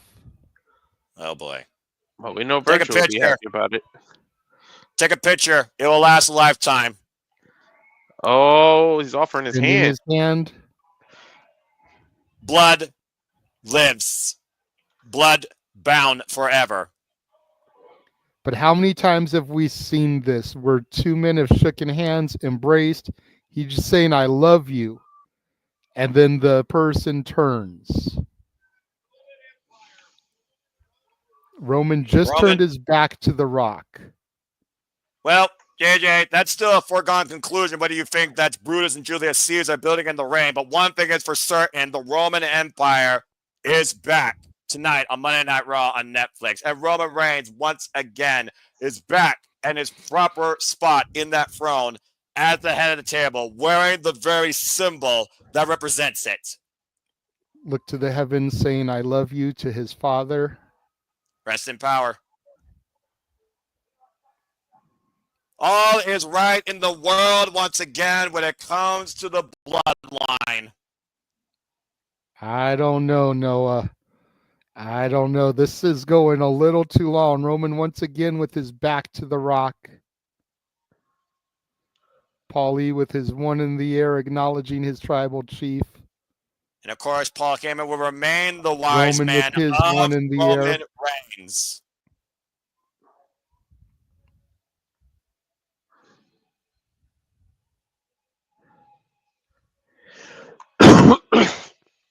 Well, going backstage now, CM Punk loosening up in the locker room area. The Second City Saint, the voice of the voiceless, the former WWE ROH AEW champion. Notice the vest he's wearing, guys. Triple X going back to his ROH days. Still coming out here in Los Angeles with the Raw premiere on Netflix. As we got a full commercial break once again, fuck streaming. Well, acknowledge the fact. It's not in the middle of the match. I'll give you that. And it's TV. We always talk all the time, TV. Noah. It's one thing to say fuck streaming in the middle of the match. If the match is over with, it gives us a chance to breathe. Okay, it's TV also. I'll give you that. It's TV, but if it's supposed to feel like a pay-per-view, I still think again. But anyway.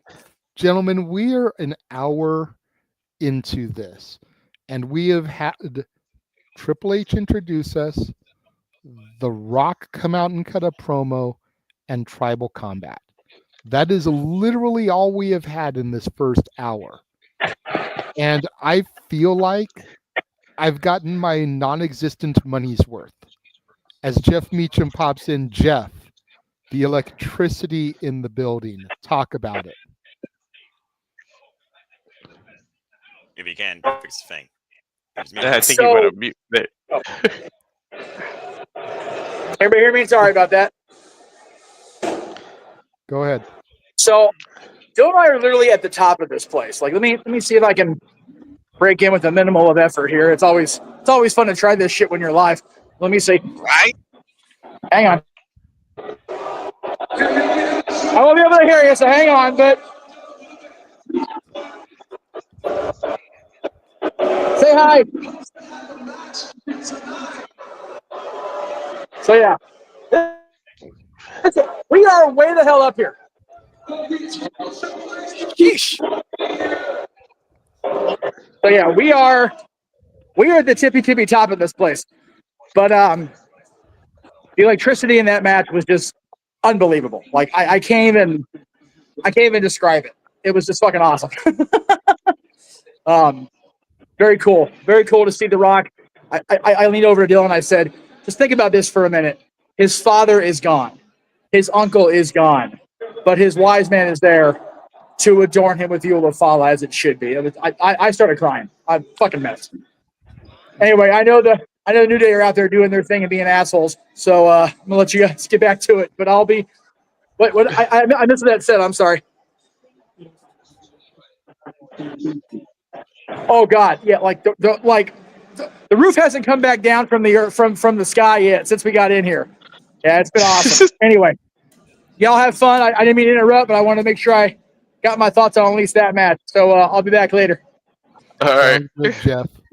Thank you so much, Jeff motherfucking Meacham. And honestly, that was the best thing that could have happened during this commercial break, as we still aren't back yet. But again, I hope everybody has enjoyed the coverage so far. It's again, JJ, you already said you got your theoretical money's worth if we're only 1 hour in and what could be a up to 3.5 hour long genesis of an era, first time premiere event here with the Raw on Netflix.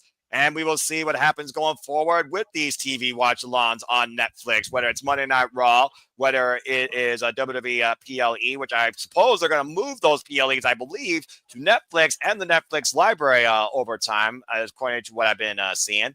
But again, everyone's enjoying the coverage. As of course, we are just starting here this week. Later on, we will play our watch-along trailer during one of these full commercial breaks to give an idea of what's ahead here in the Slip Studios. As of course, we level up the content that we engage you in and cover and the limits that we are going to cover. As we prepare once again to head back inside the Intuit Dome with unique. We're getting the promo here. that might be next week. No, it's supposed to be tonight, my man. Penta El Cielo Miedo. Oh boy.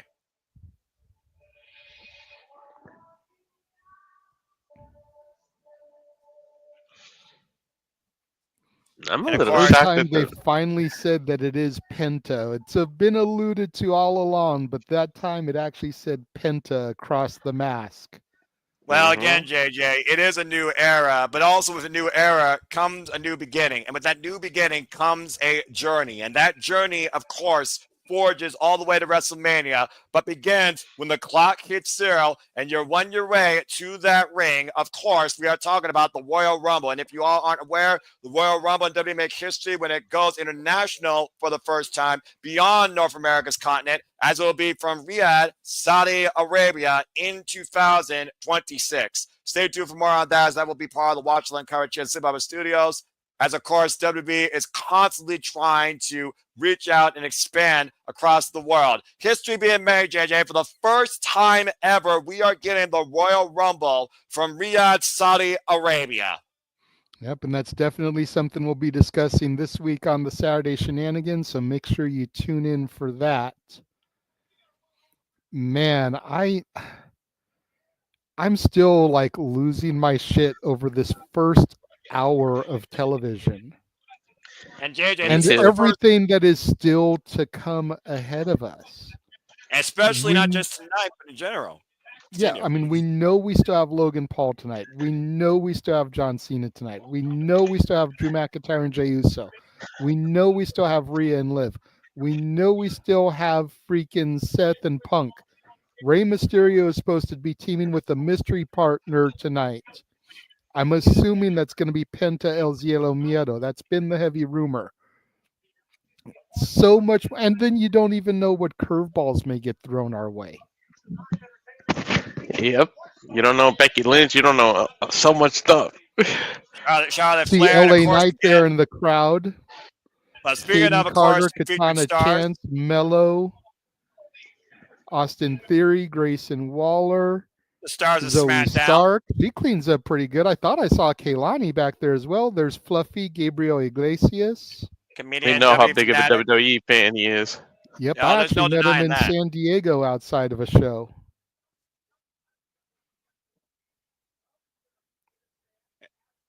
Ashton Kutcher. There's a name I haven't heard in a long damn time. Actor and film Right. producer. Right? Of course, the stars are out tonight, and so is Michael Che. Speaking of stars, fellow comedian, of course, you can see him on Michael Che's Shame the Devil, available on Netflix as well. Got Wale. We got every possible star imaginable here for this global phenomenal premiere. There's Ray. Oh, I think there's his Rey match is next week. Mysterio and LA Knight. Yeah. And is that Ivar there next to him? Yeah, that's Ivar. Looks like Of it. course, and Or no, Eric, Ivar there's and, Ivar. yeah, both of them are right there. Of course, the War Raiders, the WWE World Tag Team Champions who beat Street Judgment Day very recently for those titles, thanks to the help of Damian Priest. There's Wale, who basically budget performed us last year at WrestleMania, but still, Wale, one of the biggest names in music, not named The Weeknd. There's the megastar. The megastar comes home. And of course, he'll be facing Shinsuke Nakamura to regain his WWE United States Championship, to your point, on SmackDown. I kind of wish they would use him better on this because he has his roots in Los Angeles. I mean, his name is L.A. Knight, for Christ's sakes. And speaking of You want to talk about making roots? his name, Noah, take it. You want to talk about roots? You want to talk about megastars? You want to talk about face of WWE? There is only one John Cena, the 16-time WWE champion, who said the last time is now, as this is his last calendar year. I don't know who you're talking about, though. I just see an entrance ramp. Is Right? there I can't somebody see standing anything. there?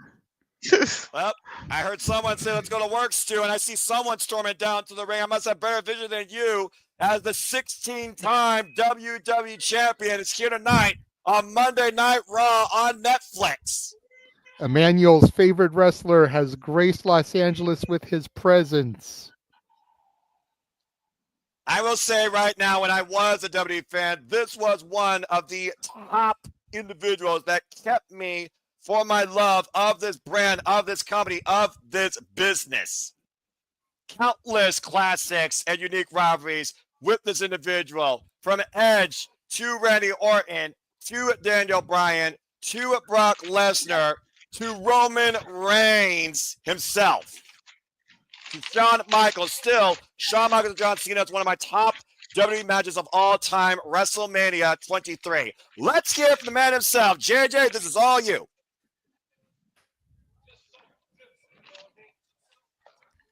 Cena saying there's something different out here. I know what he means. There's people everywhere. Right? LA shows up. Y'all do. I'll give you that. All those lights are literally built in the stadium. That's freaking wild. I thought they just handed like bracelets to the people. 17,000 chanting Cena. Okay, this is a pretty cool building. I'm not going to lie.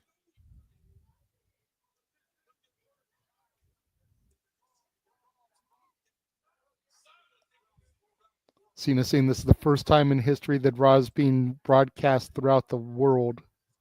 Simultaneously. And the reason is us. 17,000 chanting thank you, Cena.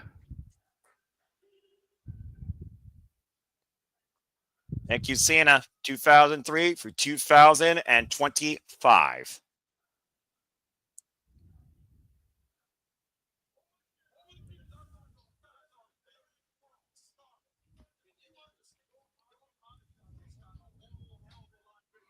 Yeah.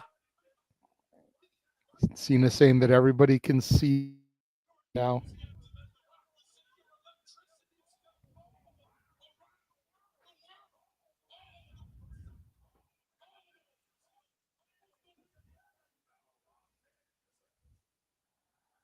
All the way Taking us on a around the world world, let them know. Taking us on a world geography lesson, why don't you? The man who once spoke Mandarin. Cena saying thank you, Netflix.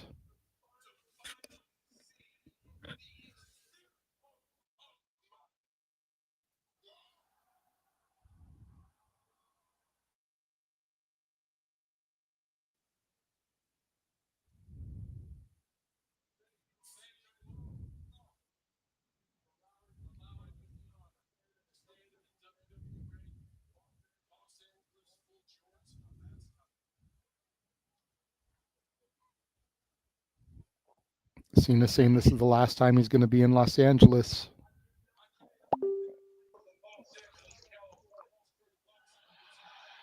Couldn't think of a better place to start the farewell tour than Los Angeles.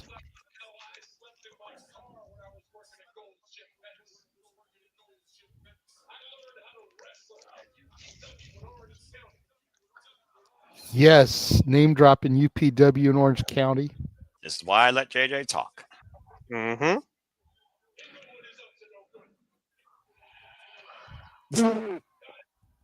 Igor's that's no good. LA is where the prototype was born. I remember that. LA is where he won his first world championship. WrestleMania 21, I was there. When they went Hollywood.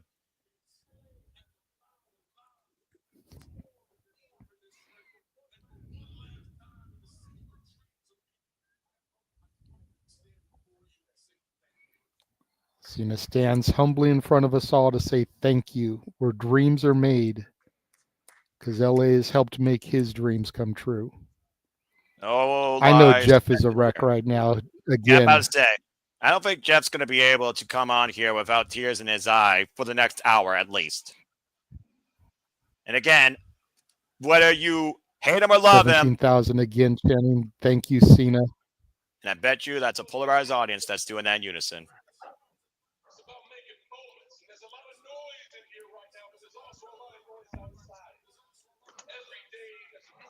Yeah.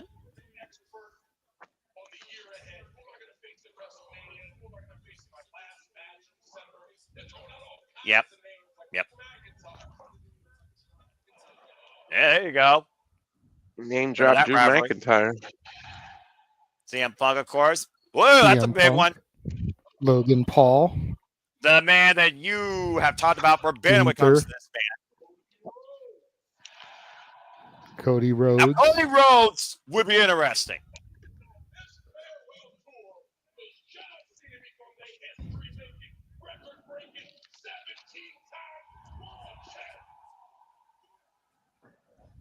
I'm calling it now. WrestleMania. I wouldn't mind him breaking the record. Me neither.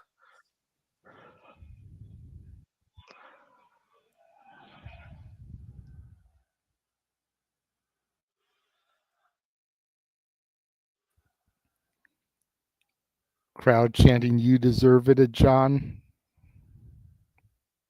Ric Flair said he deserved it.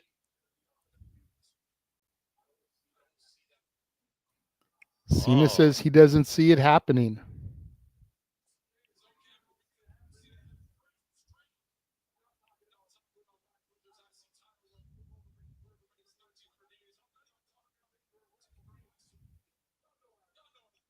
Yeah. Yeah.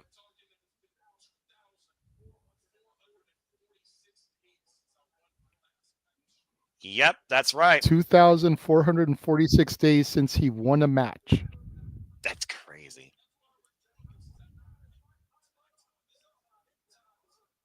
Cena saying his time is up and their time is now. The guys in the back. That's fair.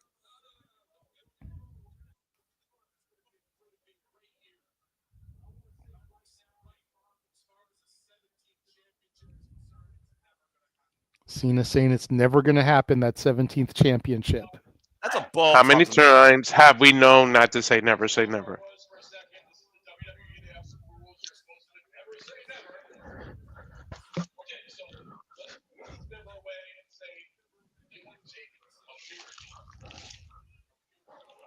Okay. Cena saying it would take a miracle.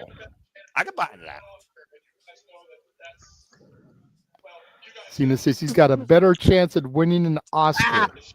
Not against Dwayne.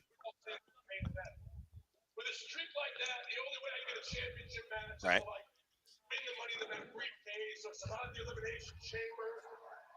I know what that third option he's Talking going to about say is. possibilities to get those title matches.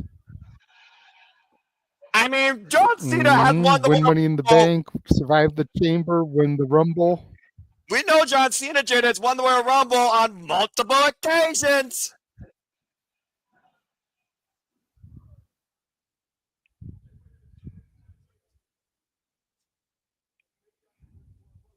Cena saying maybe he can win the Rumble. Maybe.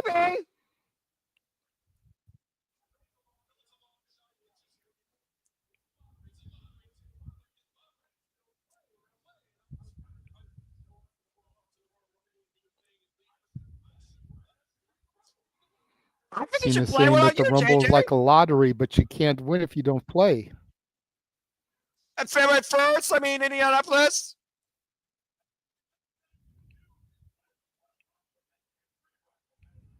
Do it, man. Scan the QR code, folks, for tickets now on the Silver Royal Rumble. We may have our first official entrant. Damn right. Cena saying if you know anything about him, nothing's impossible. Never give up. Mm-hmm.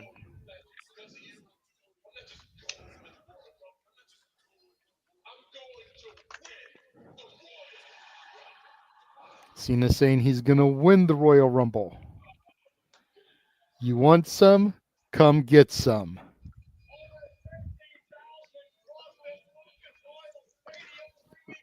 Well, guess we got our first official entrant. Well, so it seems that over 50,000 plus at Lucas Oil Stadium will bear witness to the 16-time world champion going for that rather near impossible 17th world title as history continues to be made. Speaking of making history, someone that's made a lot of history, polarizing or incorrect or righteous, or now with over 81 million followers confirmed at the kickoff party, the Maverick Logan Paul is also now officially part of the Monday Night Raw locker room.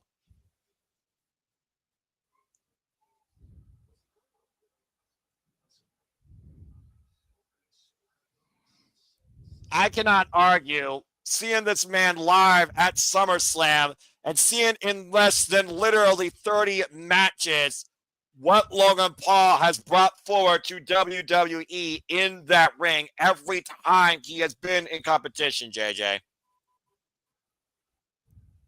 Yep. He's one of the best to do it, especially crossing over from that Hollywood celebrity field.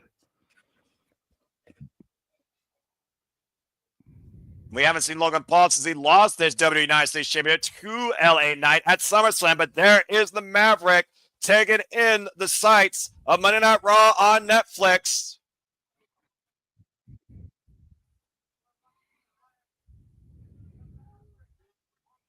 And of course, the Maverick, for all we know, JJ, he might be part of the Royal Rumble. We saw them one time ago. Of course, you talk about his interview with John Cena. As we get ready now for our WWE Women's World Heavyweight Championship match, Liv Morgan, who's been on her Liv Morgan Revenge Tour and has the whole entire world crying about and watching her, comes in tonight to Raw on Netflix to defend that title against her most formidable opponent. I like that sign that she just pulled out of the guy's hand mid-Morgan. Well, you can say what you want about Liv Morgan, but you can't argue that she has done everything possible to hold on to this championship. Now 227 days in this run since beating Becky Lynch last year at King and Queen of the Ring. Not only defending it successfully against Rhea Ripley at SummerSlam, thanks to Dominic Mysterio in her corner. Too long. Well, that might be the case as well. But also, of course, Raquel Rodriguez has also defended her title and her from competition, as we saw at Saturday's main event with Io Sky. Io Sky, who bludgeoned Liv Morgan.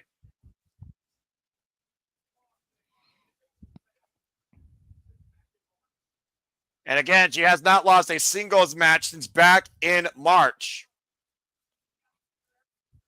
Liv Morgan, who also became the first ever WWE Crown Jewel champion, by the way, beating Nia Jax. Liv Morgan defends her WWE Women's World Heavyweight Championship against Mommy Rhea Ripley next on Monday Night Raw. Well, I can tell that JJ wanted to be more quiet about that. So while we got a commercial break, why don't we go ahead and talk about what happened on Friday when you were very pleasantly happy to see someone's time finally came forward. As, of course, this Friday, we will celebrate the new WWE Undisputed Women's Champion and push forward to the Royal Rumble. Still to come, of course, Shinsuke Nakamura defending the United States Championship against L.A. Knight. Yeah.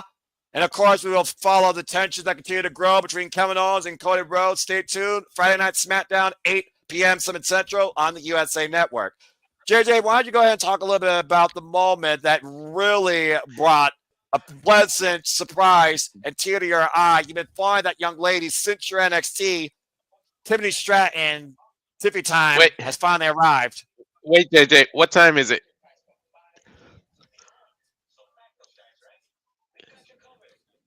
I think he's checking his feed. Or what are you doing? It may be a little delay.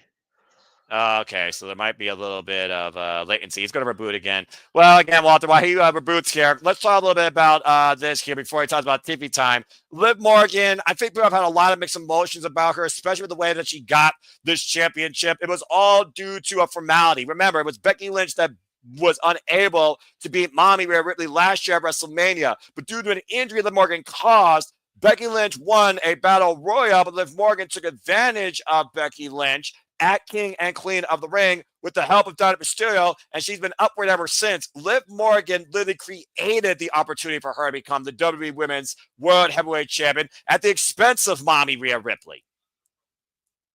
And you're muted, by the way. Botched. She pushed her backstage, hit her against the wall, and it popped Mommy's shoulder out.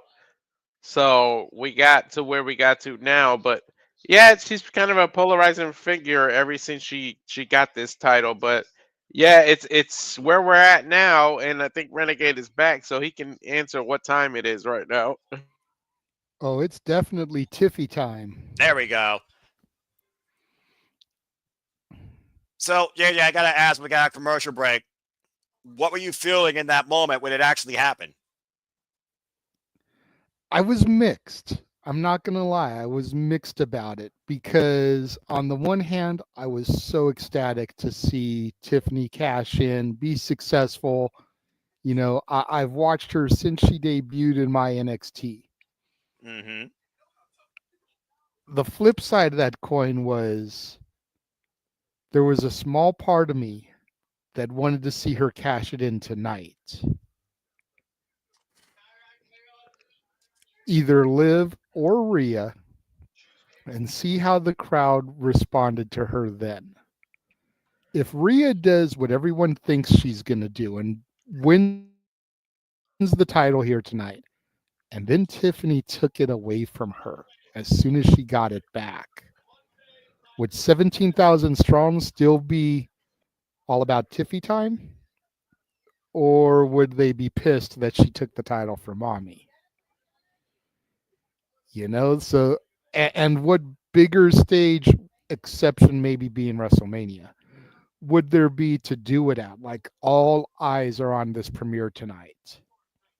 Across the world, as John Cena pointed out, we are globally live with this premiere of Monday Night Raw on Netflix. He pointed out a few countries, but you figure out again the reach out of WWE, of this brand, of this service that now using it for the longest weekly on MSR television show in history. We're everywhere from Czechoslovakia to Thailand to Egypt to South Africa, down under to Australia, to the lowest parts of Chile, Brazil, to Tokyo, Japan, to, of course, right here across the entire continental United States, and even up there probably in Alaska.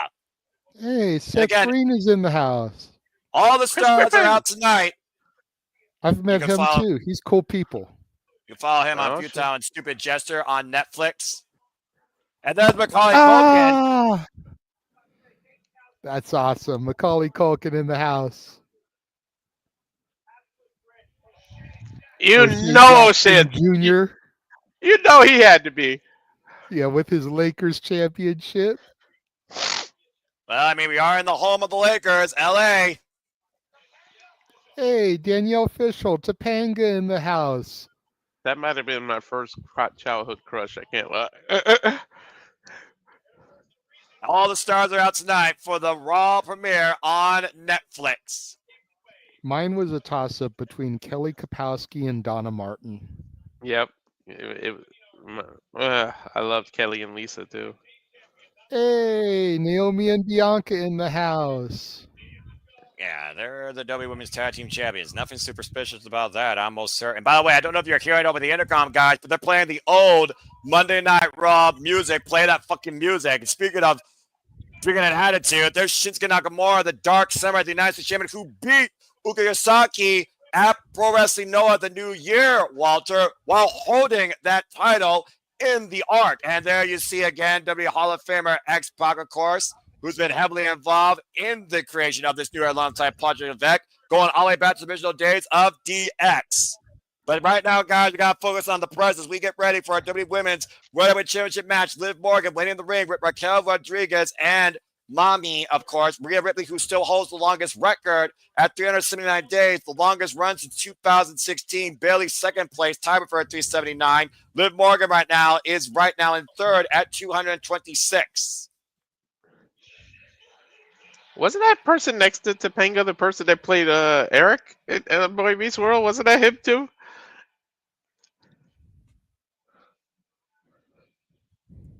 This sure the hell did look like him. I wouldn't be able to tell you. I don't watch that type of stuff. I only watch wrestling. And I will say, Rhea Ripley is an athlete I've watched ever since the Mae Young Classic transform into this ultimate brutality.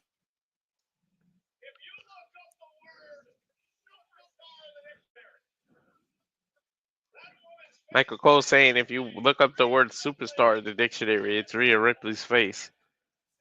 Apparently, it is him. Well, I knew Walter, it's one of those things right now. The intangibles of a superstar of this scale has one thing versus all the rest, and that is it. We talk about Rhea Ripley always having it. She is the megastar, the superstar, the definition of Monday Night Raw. Only pinfall loss was literally Liv Morgan at SummerSlam, and only had 2 losses since 2022 of May, both to Liv Morgan. But it's still the longest reigning WWE Women's World Champion at 379 days, a Grand Slam champion, might I add. Raw, SmackDown, NXT, and NXT UK. She's held everything. Literally under the sun, NXT, anything.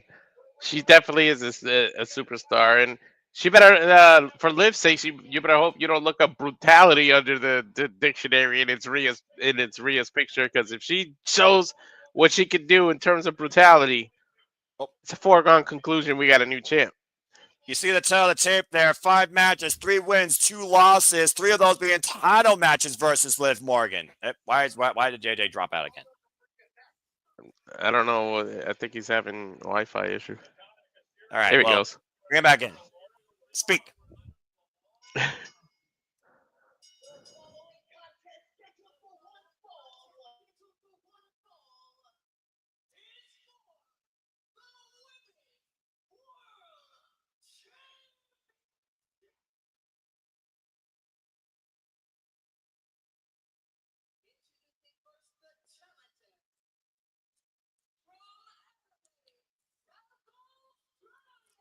And I know it'll be the ultimate birthday gift for young Natalie to see her mommy, Rhea Ripley, once again WWE Women's World Heavyweight Champion.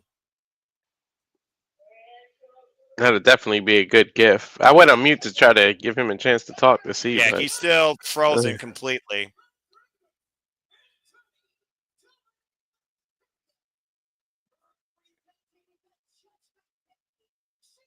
Hopefully, the Renegade Wrestling gets his technology there. Again, folks, please support the Renegade Wrestling. JJ Williams, support his passion, support maybe its technology investment. And again, please support Cat Stadium Studios. Become a subscriber today. Just remember, folks, we are live. Technology is what it is.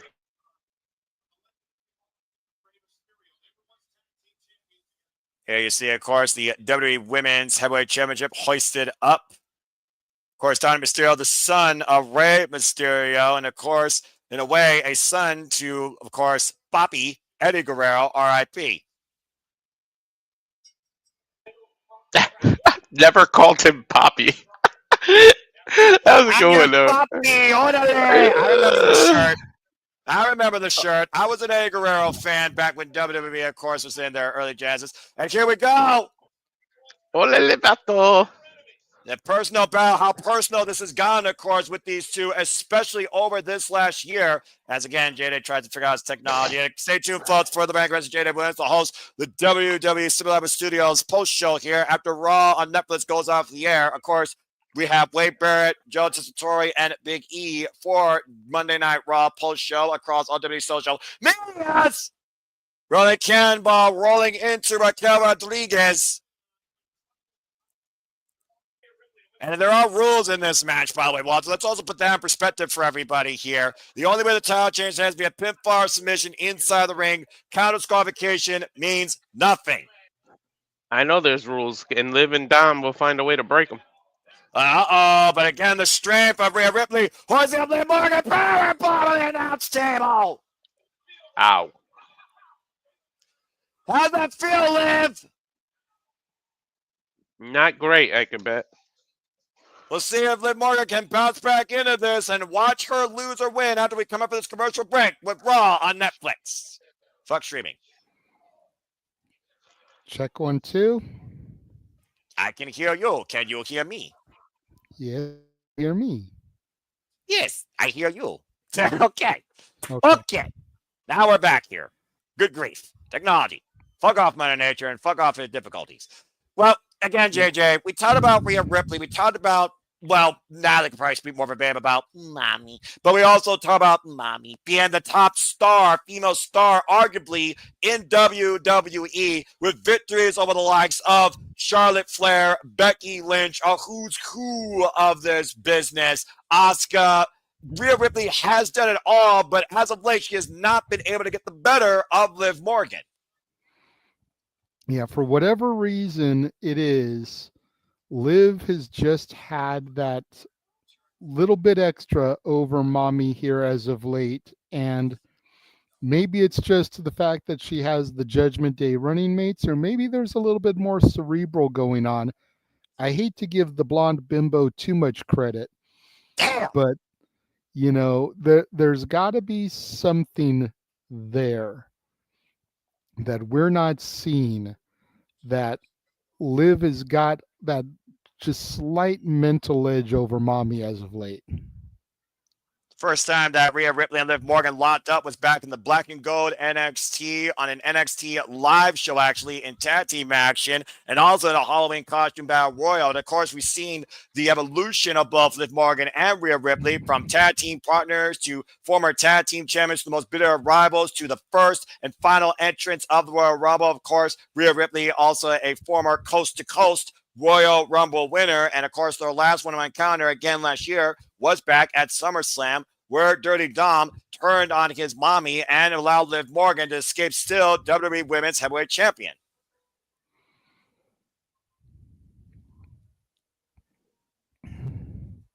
As we are back here again, still, folks, commercial break. And of course, we also saw Rhea Ripley lose to Liv Morgan via disqualification because of the return of Raquel Rodriguez back at WWE Bad Blood. The last two matches, Liv Morgan has been able to escape with the title. They have not been definitive wins without a sense of an asterisk next to them. Escape by the skin of their teeth.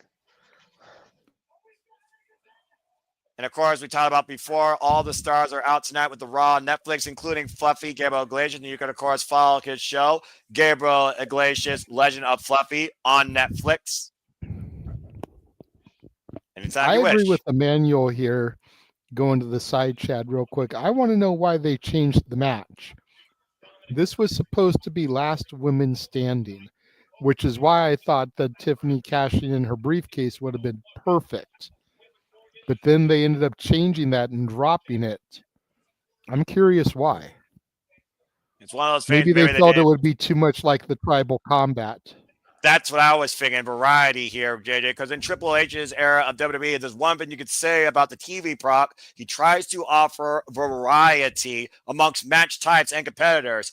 Oh, face first goes Rhea Ripley in the match here by Liv Morgan. Now Liv goes in the cover, hook on the near leg, gets a 2 count.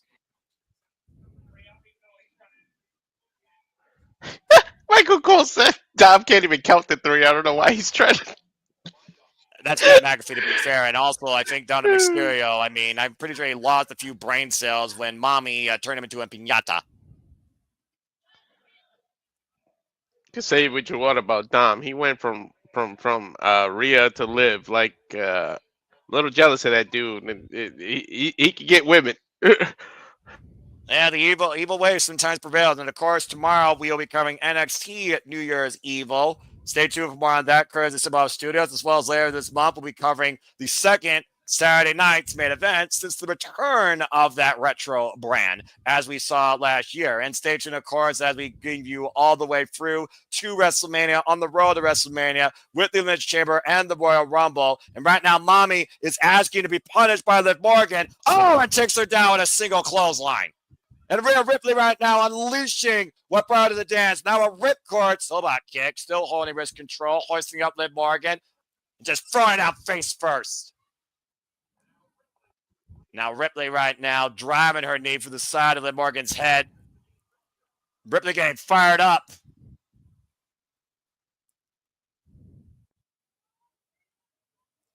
And what's this right now? Rhea Ripley might be looking.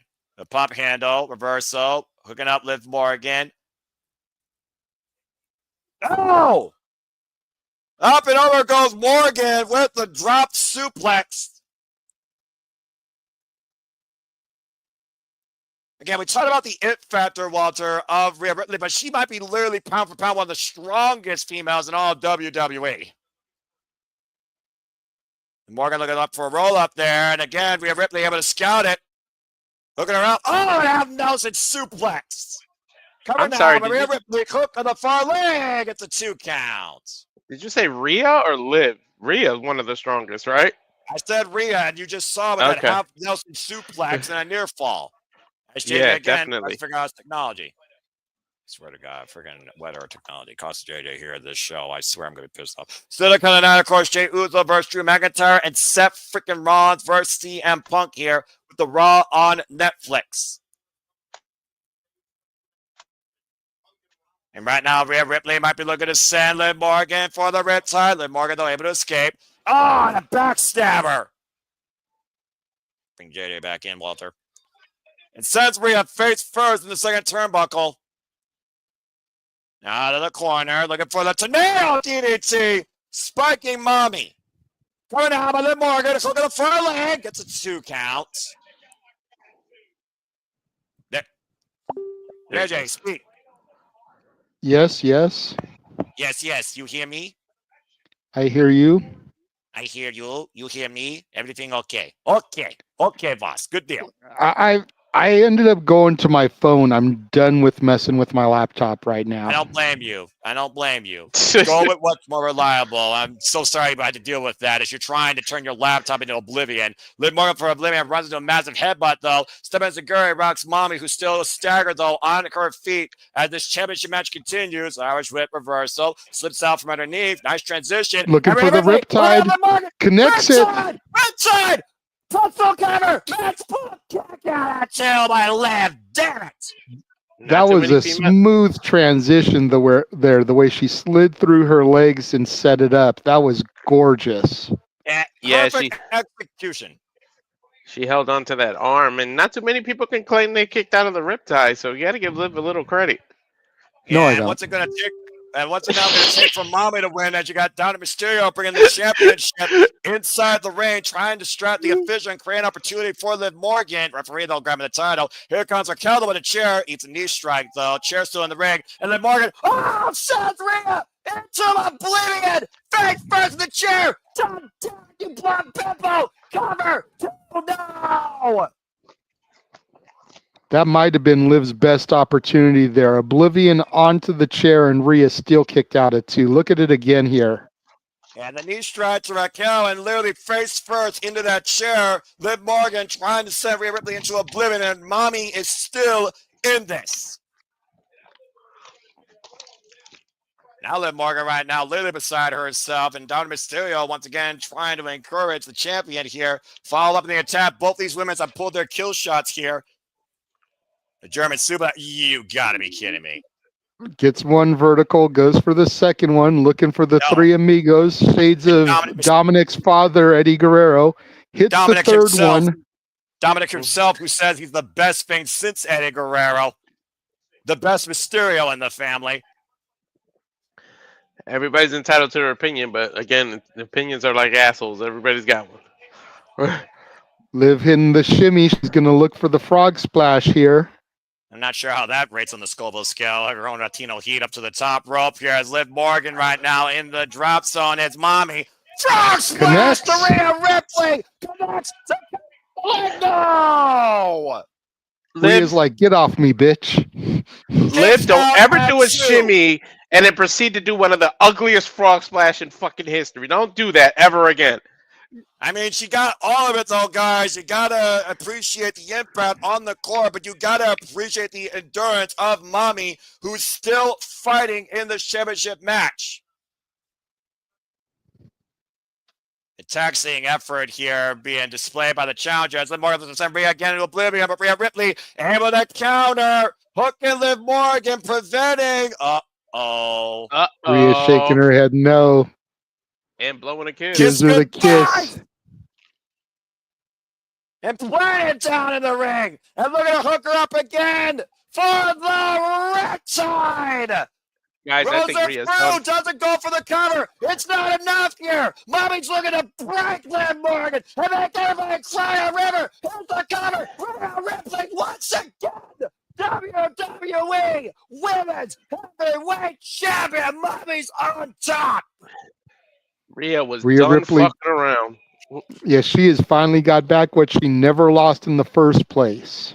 Exactly, JJ. It was an unforeseen circumstance that cost Mommy her championship that was literally created by Liv Morgan. And here tonight, the Raw premiere on Netflix, Mommy is back on top as champion. What's Dominic going to do here? Don't tell me he's going to try to follow the championship.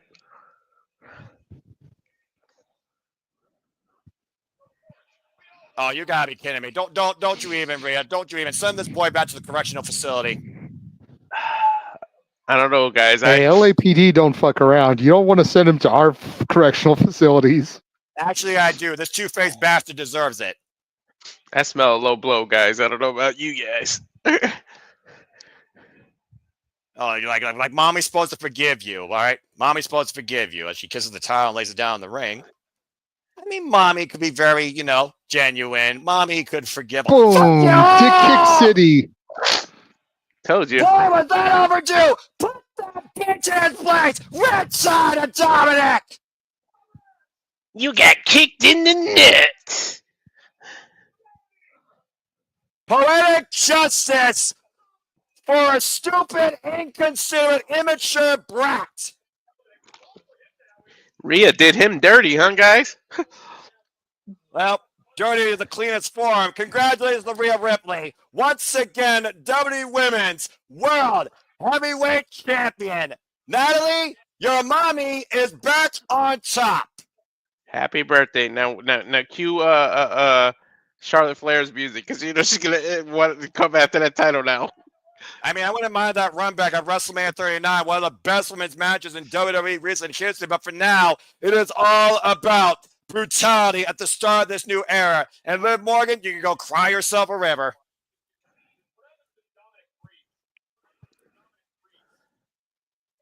Congratulations, Rhea Ripley. So go to the Let's replay here at the ending of the match. Guys. It was too emphatic. Riptides as the Eradicator eradicated Liv Morgan's championship reign. Oof. And then Dom thought he was going to get back into her good graces, but a one-way trip to Dick Kick City, followed by a riptide to Dirty Dominic Mysterio. He could go subscribe to Blue Chew and find his virginity back. Ding, ding, ding, JJ. I can't see what it says. I'm on my phone, dude. I'll do Oh, a kitty cat with a $2 super chat. Mommy is always on top. What the fuck? The light's gone out. The gong has gone off. What? This is The American badass is in Los Angeles, gentlemen. The badass with the eradicator and bring out brutality? What the fuck is this paradigm shift?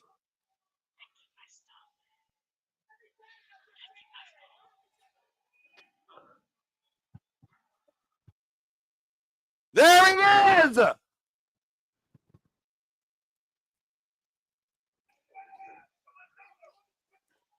That's interesting timing that is after the women's match. I mean, to be fair, it's one badass to another. Two of the biggest badasses in WWE history. The Undertaker's here. I don't know about you, but I'm pretty sure Rhea's a biker chick too. Well, yeah, duh. You know what? This may sound inappropriate, but it's not inappropriate. I'm pretty sure Ripley wouldn't mind sitting in that bitch seat behind the Undertaker on that chopper. Right?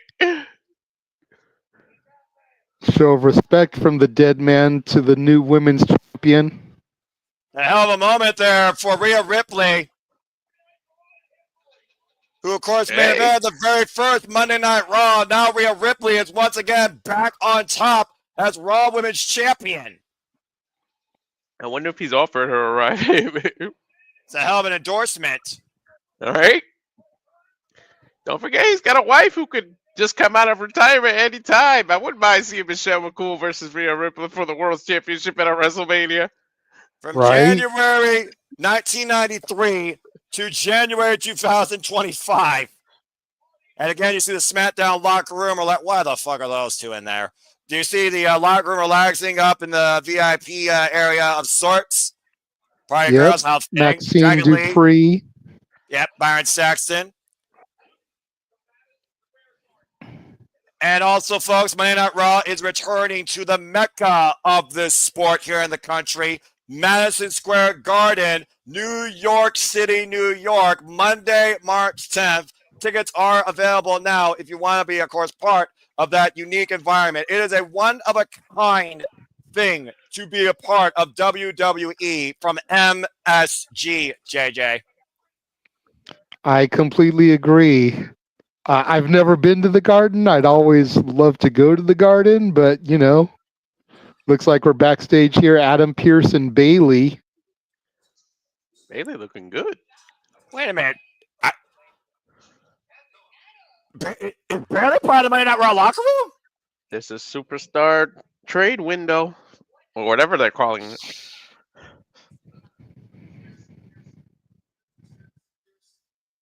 Oh, shit. Oh. American made. I'm going to call it right now. If we get a Hogan appearance, I want him to interact with American made. Oh, God. The real American made. His WCW theme was called American made. Just saying. Jay just got a point, though. I hate when JJ's right. What? A single best luchador. I mean, there's a few I could think of. This might be somebody's debut that they were teasing earlier. Maybe.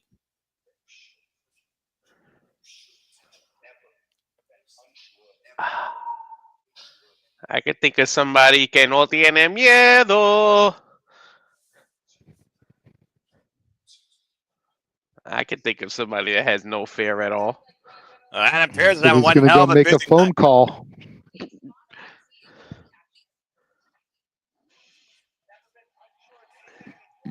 Well, Meanwhile, got main event Jey Uso ready to yeet in front of 17,000. yeet. Ready to go one-on-one with Drew McIntyre after Drew McIntyre has made him a target of his latest crusade of violence, it feels like. That vest on Drew's giving me reptile vibes from Mortal Kombat. I was thinking the same thing. I was thinking the same shit. And of course, Monday Night Raw is coming to us from Netflix and the Intuit Dome in Los Angeles. Stay tuned, folks. We got a full commercial break. Again, I hope you all enjoying the conversations, the reactions, And truly tonight, it does feel like it's hitting differently live as we are starting a new era with Monday Night Raw on Netflix. As of course, we will be on the road to WrestleMania. I see Cincinnati, Buffalo. I see I was Toronto. just going to say, did you just see that, bro? February 24th, Cincinnati, Ohio. Somebody might have to go. All right, well, let's see what sort of show it's like. Because, again, it is the Road to WrestleMania tour. We'll see what it's about. We'll see what my finances look like. And, of course, we will be with you all during the entire road to WrestleMania. Then, of course, we'll go through the Royal Rumble and the Elimination Chamber before we hit the entertainment capital of the world, Sin City, Las Vegas, Nevada. From the City of Angels to the City of Sin itself. What a turnaround. I think we're going to have to do the Garden show for sure. You know, weekly Raws aren't going to be a thing on the channel. Usually we only do specials, but the Garden is special. The Garden is the Garden, Vinny. Garden, man. The Garden, baby. Last time in the Garden, we saw Paul Heyman planted through a table, and it was a very unique way to build out Solo Sikoa trying to be the tribal chief, taken to the father by hostage, of course, in creation of his bloodline. Of course, for those that don't know, let's go ahead and bring them up to speed a little bit here as we're 2 hours in. We saw tribal combat, of course, where Roman Reigns, once and for all, has been acknowledged as the tribal chief. Damn it, bestow the Ulafala upon him by the final boss himself, who, of course, opened the show and congratulated us in the W Universe for creating, once again, the biggest gateway and arena show in WWE history, over 17,000 plus strong in the Intuit Dome. We also, of course, just saw Rhea Ripley once again get back on top at the highest peak. Now, WWE Women's World Heavyweight Champion once again, endorsed by the American badass himself, Undertaker. Two badasses of two different eras here. That's a hell of a moment in itself. And we also, of course, heard from the 16-time world champion John Cena, JJ. He plans to be in the Royal Rumble, and while it may not be necessarily a certainty, nothing is impossible in WWE. He could still be on the road to that elusive 17th World Championship. I mean, his motto forever has been never give up. And I don't know if you're going to stick around for the post show, Noah. I know that on the East Coast, it's pretty late for you. You've got work tomorrow. I have no idea how long it's going to be. So I'm going to pose this question to you. There's all this talk about number 17. Does he beat Cody? Does he beat Gunther? Does he beat somebody else? What if... ... question mark. What if number 17 comes from a different promotion? What if number 17 comes from the partnership with TNA? Just something to think about. It's one of those things, though, that I genuinely believe John Cena is a man that would not step foot in another wrestling ring not connected to the letters WWE, but partners might bring a different discussions. Bigger discussions. We see the final boss backstage.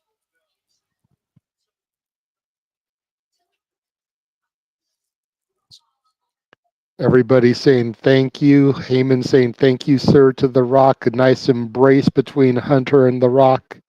Longtime rivals. If only Hunter didn't have that pacemaker in his chest, we could get it one more time. Yep. Oh, what's this now? Tequila. Yeah, but who's Rocky Spy here? Freaking R-Truth! Or, wait. No, that's not R-Truth. No, that's not R-Truth. Who the hell is that? But that's the American Nightmare, Cody Rhodes. I do care about that wrestler more than that whatever music star, I guess. The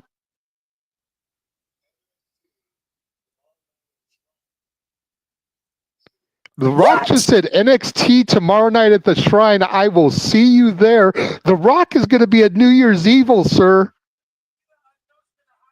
What the hell? That's my NXT. That's the not brand, yours, not the black and gold. My NXT. That's the brand managed by The Rock's daughter, damn it! Well, Who, of course, I don't know if you saw the image went going around, but The Rock took Ava to the Golden Globes last night. She was his date, so to speak, working the red carpet with her dad. Really sweet photos going around. That's genuinely sweet. And again, the stars of the red carpet are all out and about throughout the Intuit Dome, including Vanessa Hudgens. And you can find You her knew on she was going to be here. Come on, you knew that. And you can find her on Tick Tick Boom, available on Netflix. A long-time WWE fan. Sporting a shirt that makes sense. Hot girls love wrestling. Speaking of hot girls, ask Josh Mansfield how he feels about this one. There's Michelle McCool, The Undertaker's wife, to your Walter's point earlier, by the way. And wasn't that Lyra sitting next to her, though? Yes, it was. And speaking of the current crop of women's superstars, there you see Damage Control's Io Sky and Dakota Kai. Dakota Kai and Lyra Valkyria, of course, are still in contention for the first ever WWE Women's Intercontinental Championship. And that is indeed our tournament finals will take place next week, Monday night on Raw on Netflix. Good luck to both.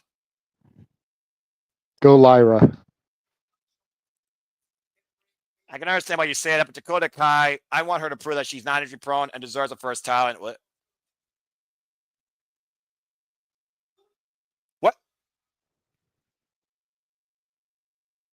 What the hell?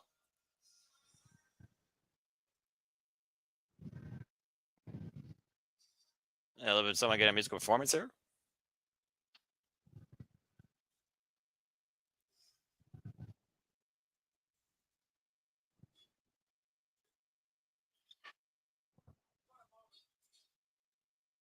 Who the?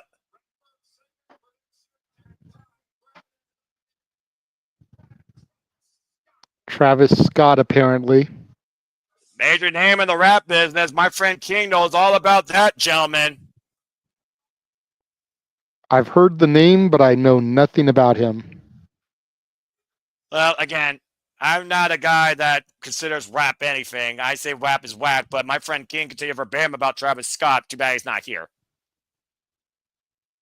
But we know who is here, and we know this gentleman. Too bad you can't make the background blue. You can make our names blue if you want, because people, yeet!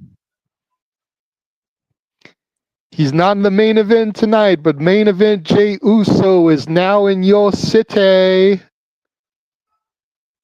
I'm not going to stand my chair. Why did that cameraman behind them look like Jeff?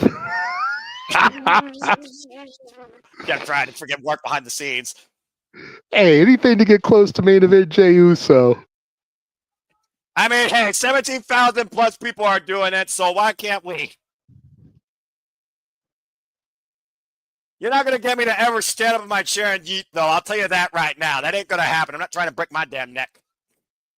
For a $25 super chat, Noah will stand up in his chair and yeet. What the fuck, JJ? always trying to cause chaos. Anyway, Jey Uso's got 17,000 with him in the Intuit Dome, yeeting it up at the Monday night premiere on Netflix of Raw. And of course, Jey Uso's in one-on-one action against Drew McIntyre, former WWE Intercontinental Champion, who beat Braun Breaker for that title before the Bloodline cost him that. But of course, we saw Jey Uso return home to his family to help the Bloodline win in War Games. And you gotta consider Jey Uso right now is on cloud 9, knowing Roman Reigns once again has his Ula Fala back. But again, Jey Uso is his own man. He may not be the main event, but he is still Monday Night Raw's Jey Uso. Michael Cole is standing on top of the announce table with McAfee yeeting. What the fuck am I watching, Noah? Yeah, you took the words out of my mouth. Only Pat McAfee can make Michael Cole do that. And again, you all ain't making me do that shit. But I do dig Jey Uso. And again, I will yeet always when Jey is on the screen.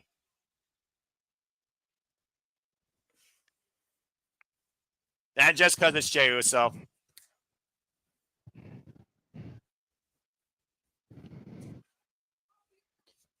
Ah, my arms hurt! This is not the type of exercise I need in a suit!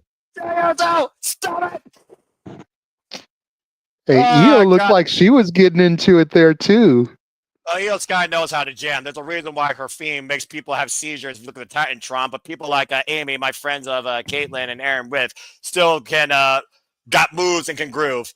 Jey Uso goes one-on-one with Drew McIntyre next on Monday Night Raw on Netflix. Oh, good God. That's the most energy you're getting out of me tonight. Oh no, we still got CM Punk, Seth Rollins to go. Don't say that.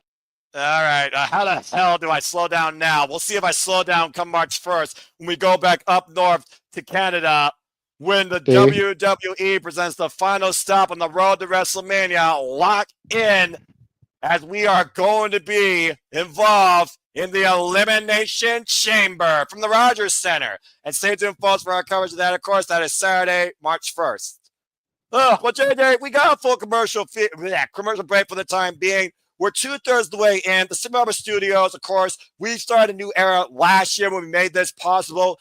Why don't we go ahead and bring people up to speed on what else we plan on doing when it comes to wrestling watch-alongs officially for the time being? Sounds good to me. Hit the button, Walter. Check this out, folks. I don't know if he's in there. I probably will hit it for him if he's not. Again, we're live, pal. You're blowing it, man. I'll do it. Fuck it. Watch this, folks. And now for a taste of things to come.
Good grief almighty. And again, if you all haven't figured it out by now with what I've been saying, truly here at the Super Reliable Studios, we encompass new era, newfound generation, new year, but always still the same old expression. But I made it simpler because we, JJ, are truly about all the wrestling and other combat sports, former sports, and other forms of media too. And again, folks, I hope that you are enjoying everything here tonight. Courtesy of my studios with the Monday Night Raw premiere on Netflix. Please like, subscribe, comment, tell a friend. That's a hell of a freeze frame. There we go.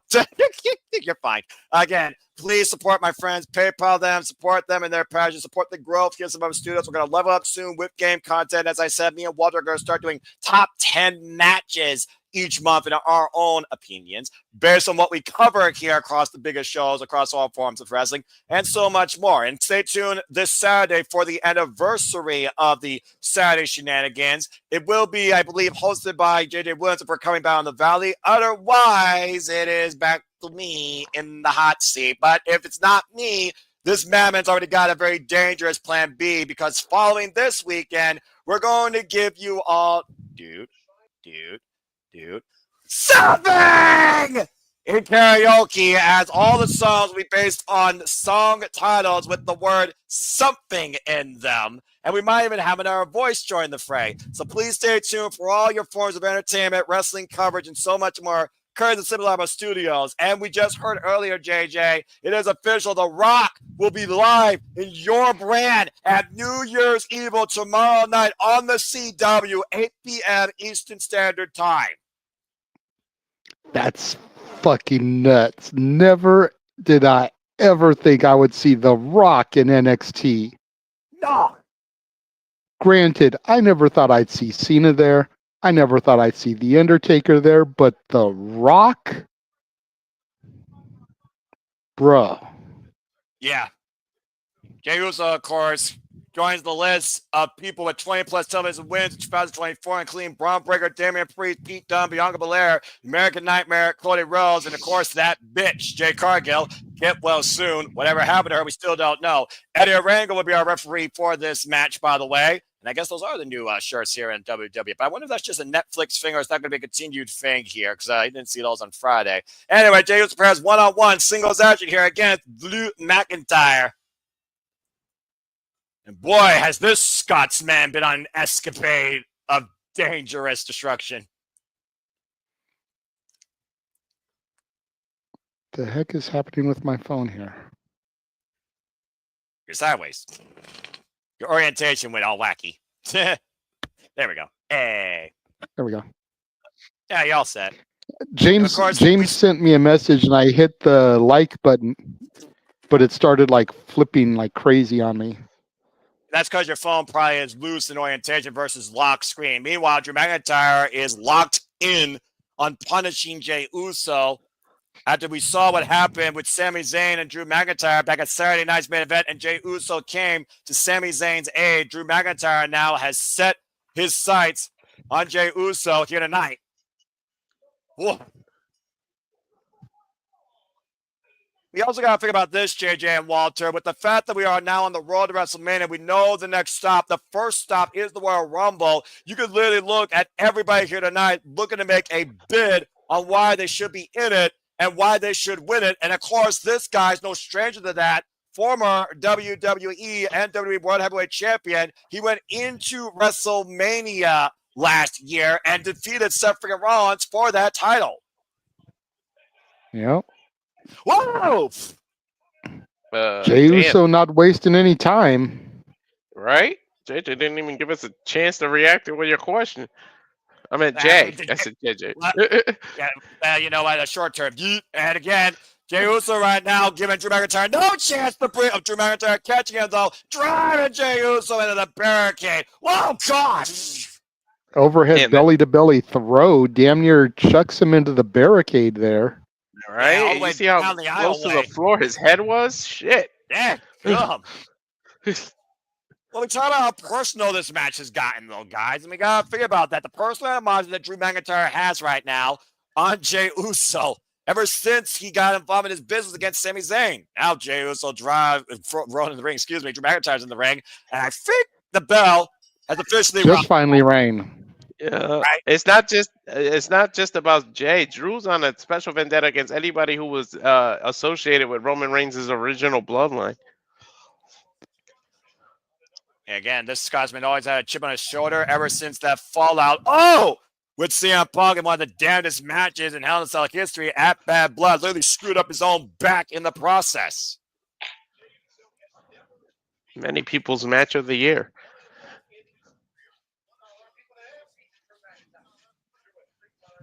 There's not many people, by the way, that's beaten Drew McIntyre one-on-one. And Drew McIntyre was on the verge of beating Roman Reigns at one time for the Undisputed Universal Championship. It was Jey Uso and the Bloodline that cost him. And clearly, Drew McIntyre has never forgotten about it. That was the worst heat I've ever seen in my life. It was supposed to be. He's mocking him. Yeah, I know. Don't do that again. There's some things you don't intimidate because it just looks so weird. It's still crazy seeing all those logos on the ring mat. Like, it was one thing, it was just the Prime logo, but there's Riyadh Season, Cricket, Netflix, Snickers, Real American Beer, Fortnite. Chops and shots. And it goes back to what TKO and the WWE brand has developed as partners here. Oh, God. All the advertising. They got a lot of sponsors. Yeah, I think one too many for my taste, especially visibly. But I will say this, it's on the mat. It's not like, exploding across the LED. So I guess it's, not as overwhelming. McIntyre right now mounting Jey Uso in the corner, just teeing off against the King of Yeet. I mean, honestly, they do that on in UFC in the Octagon cage. Just little sponsors on the floor, they can blast it. Sit out powerbomb by Jey Uso, driving McIntyre down that Fortnite logo. Dude, Jay showing how strong he is. I mean, Drew is not a small man to be picking up the power bomb like that. No, not at all. But he was in the perfect position there in the corner. Mm-hmm. He didn't have to deadlift him from a standing position. He was already elevated. Yeah, Jey Uso, of course, one of the most recognized names in WWE Tag Team history, held the WWE Tag Team Championships for a combined over 1,000 plus days. Again, shout out to Michael Cole, Pat McAfee, Kathy Kelly, of course, Jackie Roseman, and Alicia Taylor, the Monday Night Raw broadcast correspondents, analysts, backstage interviewers, ring announcers, play-by-play person, and, of course, Pat McAfee, probably everyone's favorite color analyst. Uh-oh. And Jey Uso looking at back it up with the flying hip attack in the corner. Shout out to his father, Rikishi. Definitely. And, of course, the late great Umaga, as Jey Uso gets a crossbody. Cover here. Gets it 2 counts. Woof. I'm going to pause. So I think I'm like a fraction of a second ahead of you based on the way you're calling.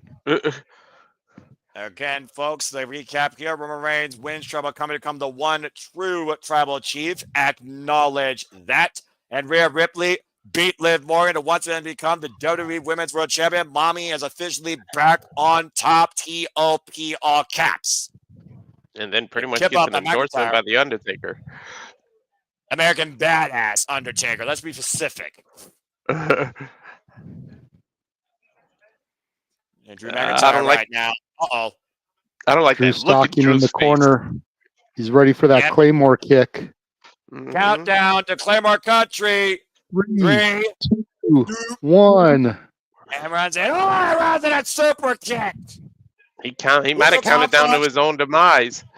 And nearly with a 2.5 on that pinfall there. Good call, Walter. Good grief. Mm-hmm. How about knocking your lights out in a place with over 17,000 lights in it? I gotta say, that arena is freaking awesome. Yeah, Drew might have got his own lights knocked out of him with that super kick. Both these men looking to kick off 2025 strong on the road to WrestleMania. And, of course, the path to the Royal Rumble. Oh, and McIntyre gets the knees up off the Uso splash attempt by Jey. Speaking of Rumble, earlier, John Cena pretty much declared his entrance in it. Huge spine buster there by Drew. Goes for the pinfall. Gets a 2 count. Nice rollover, too. He put all his body weight, all 275 pounds of himself. Another massive powerbomb by Drew. Sits in the cover. Gets a 2 count again. Notice the legs were not over the shoulders. Might have been Drew's mistake right there. Yeah, exactly. No pressure on the shoulders. Easy way for Jey Uso to kick out. Thought he wore him down enough there. And the last time these two went one-on-one, guys, Drew McIntyre did win. It was back in March last year. Mm-hmm. Jay have shown a lot of heart. I don't know. It might take Drew a couple of claymores to win this match. I don't think a regular sit-down powerbomb is going to end this. Well, we saw how long it took Jey Uso to win his first piece of singles going in WWE, but Drew McIntyre is hell-bent on getting back the World Championship. Oh. Looking to eliminate every obstacle he thinks that's standing in his way to get there. Well, 17,000 seem pretty divided here, gentlemen. I'm hearing let's go Jay, let's go Drew. There's a lot of respect with both these men. Again, the W Universe has seen both these men grow. We've seen main event Jey Uso. We've seen the rise of McIntyre achieve broken dreams on the grandest stage of them all. And McIntyre and Jey Uso right now just trading bombs, squaring off each other at the mid-session. Looking for the lift shot DDT counter. Jey Uso hoisting up McIntyre, unable to with the bat though. And figure shock DDT. And by Pierre for Jey, who kicks out at 2 again. But Jey looked like he barely kicked out. Yes, the shoulder came off the mat, but he still looks lifeless there. Yeah, sometimes kicking out is just pure instinct. Like it's not even the conscious thing you realize you're doing. Well, Jey can speak by example when it comes to that innate sixth instinct we talk about when it comes to professional wrestlers, the vibrations of the mat or just the moment that they're in. Drew looks like he's getting in position for that Claymore again. And again, Drew McIntyre blaming everybody else for his fault last year. Oh, I call it a spear! What's on a spear? Come on, a leg kick at you by McIntyre again. And how poetic would it have been, Drew McIntyre on this quest to take out the people from Roman's original bloodline, get put down by Roman's spear. Now, McIntyre knows what that spear feels like from the originator himself, so it doesn't surprise me that McIntyre was able to kick out there. That would have been poetic justice, though, to JJ's point. And both these men, top superstars here in WWE. Again, Drew McIntyre, former WWE champion, up to his knees, though. Jumping super kick by Jey Uso, though, brings McIntyre up to his feet. I think he actually caught him on the arm there, or the elbow. Yeah, I think that's what he caught him. Drew McIntyre, of course, who was WWE World Heavyweight Champion for 5 minutes, 26 seconds last year. And another rising knee strike, though, rocks Jey Uso still on his feet. Another super kick, Drew McIntyre rocks the Scotsman. And both these men right now are just running on his thing. Oh, the Claymore on the run-in! McIntyre with the cover and middle! I told you it might not even just be one Claymore. Jey showing the heart. Drew looks like he's getting frustrated here now.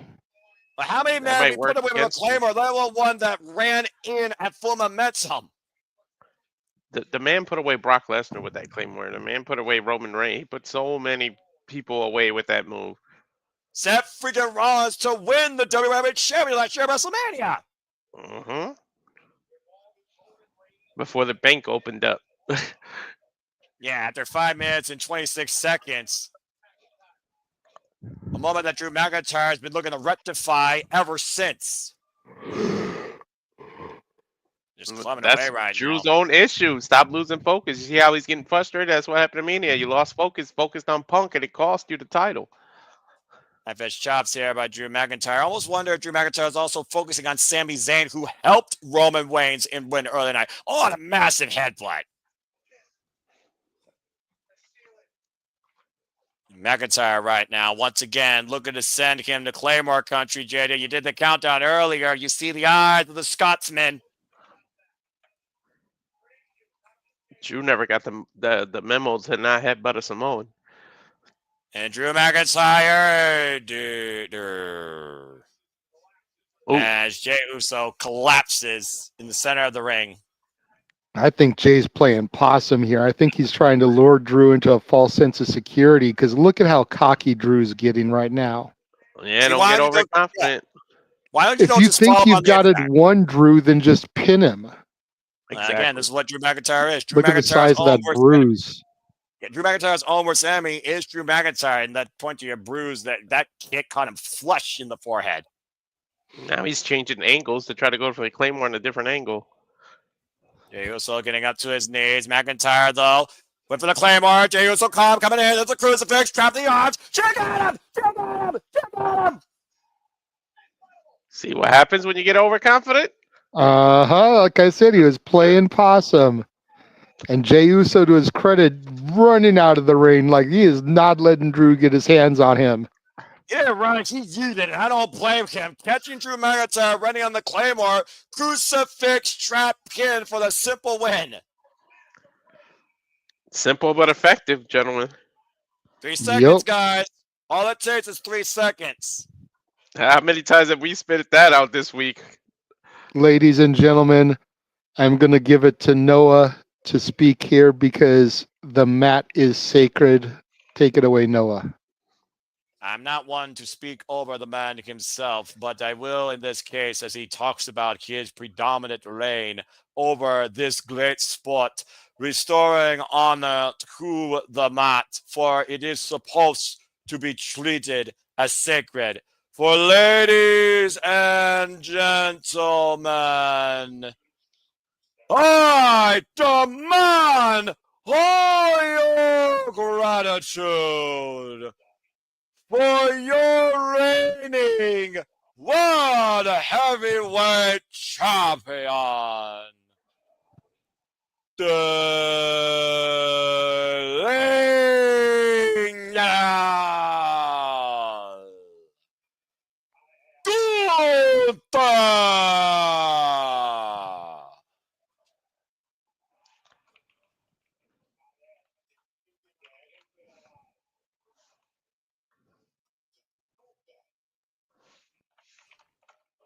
And I dare anybody to try and take that title off his shoulder.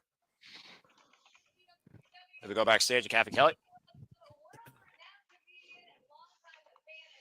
What we got?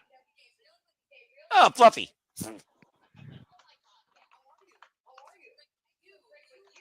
at that decked out shirt. Did you get that customly made? I'm assuming Probably. so. Like one of his Volkswagen Beetles, or Volkswagen, not the Beetle. Oh yeah, it is the Beetle. The buses that he collects.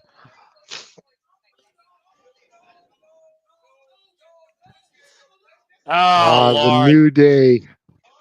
It is a sad day. Yes, it is when they are on your screen.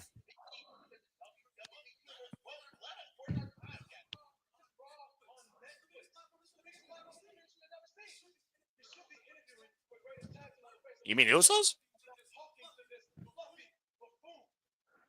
Oh, calls him a fluffy buffoon.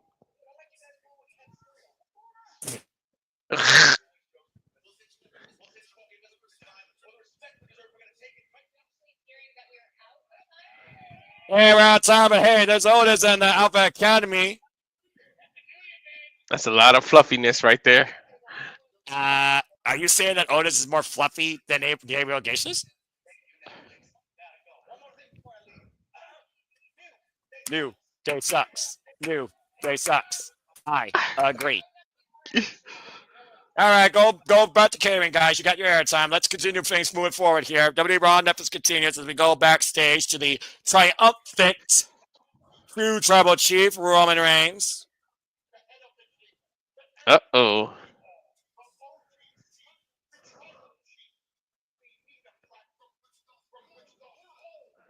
We need a platform.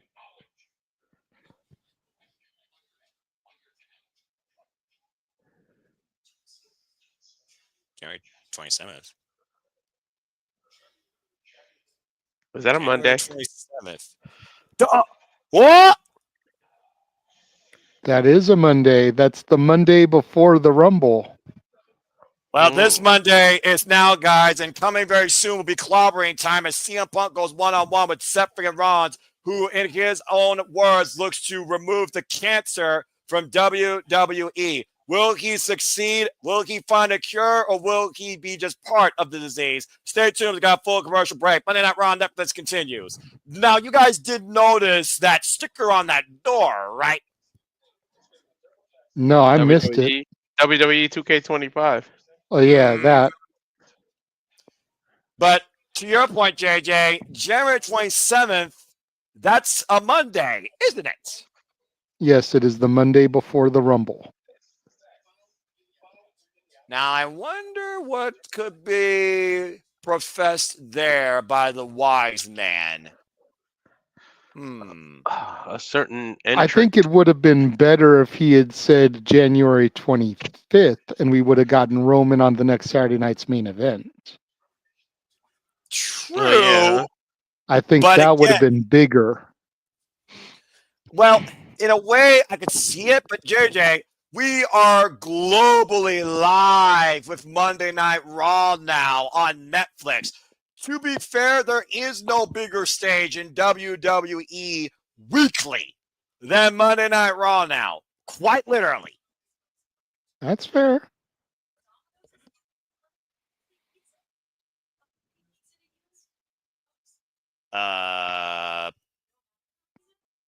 That's very fair. I don't know where Walter went. He probably, took a break. I would not trust Domino's to save you in Squid Game. Just saying. Well, again, we got another commercial break. I hope everyone, again, has been really enjoying the conversation. Still to come tonight, we got Seth freaking Rollins versus CM Punk. It sounds like Chad Gable's going to get a match against some sort of luchador. Gee, I wonder who. And I don't know what else is left outside that or what other surprises might be in store here as this worldwide premiere continues. Good question.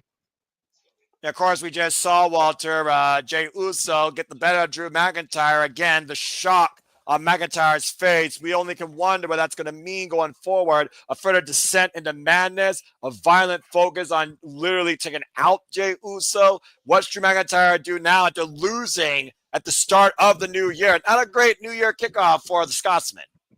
Not at all. I feel bad for the rest of the locker room because I know he's going to go on a tear now. Everybody better stay the fuck out of Drew McIntyre's way. I'll tell you that much. It sounds easier said than done.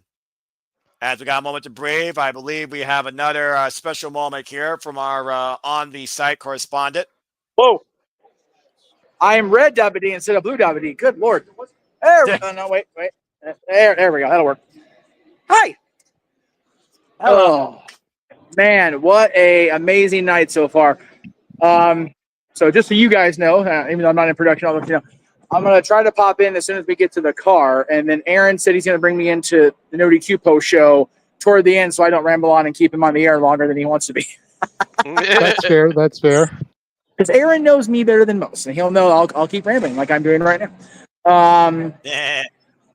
So I noted to the crowd around me and to everybody here, this feels like a WrestleMania babyface payoff night. Like all the faces are going to win their shit and like move on with their night, move on with their lives type resolutions. Maybe that's just me. I don't know. It certainly is. So, well, I mean, you got a point there, Jeff. It certainly feels that way. As again, we are 103 days now from WrestleMania 41, from Allegiant Stadium, where everybody is looking to be the main star, the main focus, and come out with championship glory and find their WrestleMania moment. A couple of those people on the show tonight, they haven't even found their moment yet. And this might be the year they finally get it, including one CM Punk. If he beats Seth and Rollins, he has a great way to try his punch his ticket forward for it. So we'll have to definitely wait and see. yeah, it's one of those things like that's the only match that doesn't have a real defined babyface or heel. They're both equally right in their convictions. They both feel like they are justified in what they are doing. So that's why it's the main event. It's the most intriguing approach. Like all the other matches, like we know who they're cheering for. Although my whole section was, "We love you, Solo." I'm like, man, y'all need to get off the expensive beer over here. My goodness. But it's okay. It's okay. I don't judge much. So much. Anyway, yeah, gotta make sure I had that little bit in. Like I said, fun night. I will be back after the post during the post show at some point. I will try to get into a quiet spot. If I don't see you guys again tonight because of the foot traffic, I love you all. I love you. SRS Studio time. And Clyburn time to go. And JJ's time has arrived as there's the new SmackDown Women's Champion. Hey, it's Nikki Bella Garcia. Former WWE Divas Champion, of course, record-setting WWE Divas Champion. Good to see Nikki Bella here in the brightest of smiles. Good to see her smiling in general. Yeah, right.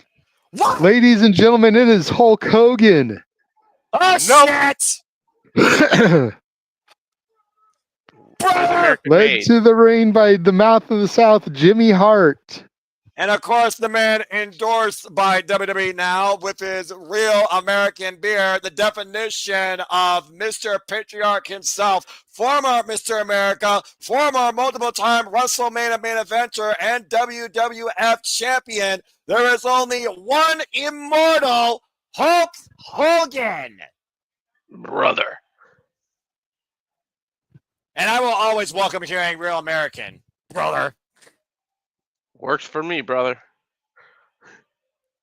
I bet it works for a certain individual that just came off camera and is probably balling as we speak once again. Don't Right. mess up. It's called the Intuit Dome, Hulk. Not the silver. You already jinxed him. You know that, right? JJ, once again, I leave it to you for the promo transcription. If he gets to speak.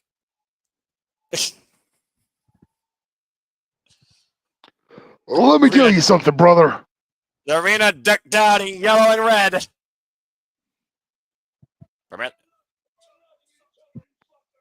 There it is. Called that. Yeah, I mean, he always has to open it. You know something, Maniacs? Been in the business for over 40 years. Good grief. Greatest part of his life was being part of the WWE. He is getting booed like crazy. Had all kinds of tag partners over the years. But the Maniacs have been his greatest tag team partners. Because we've stuck with him through thick and thin. A lot of thick lately. And he's got a new tag partner right now. Real American Beer.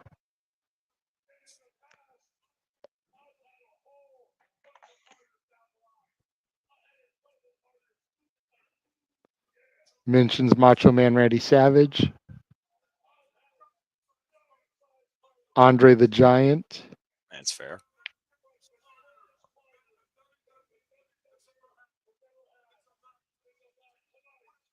Greatest partner is WWE tag teamed up with Netflix. The greatest tag team partner of all time.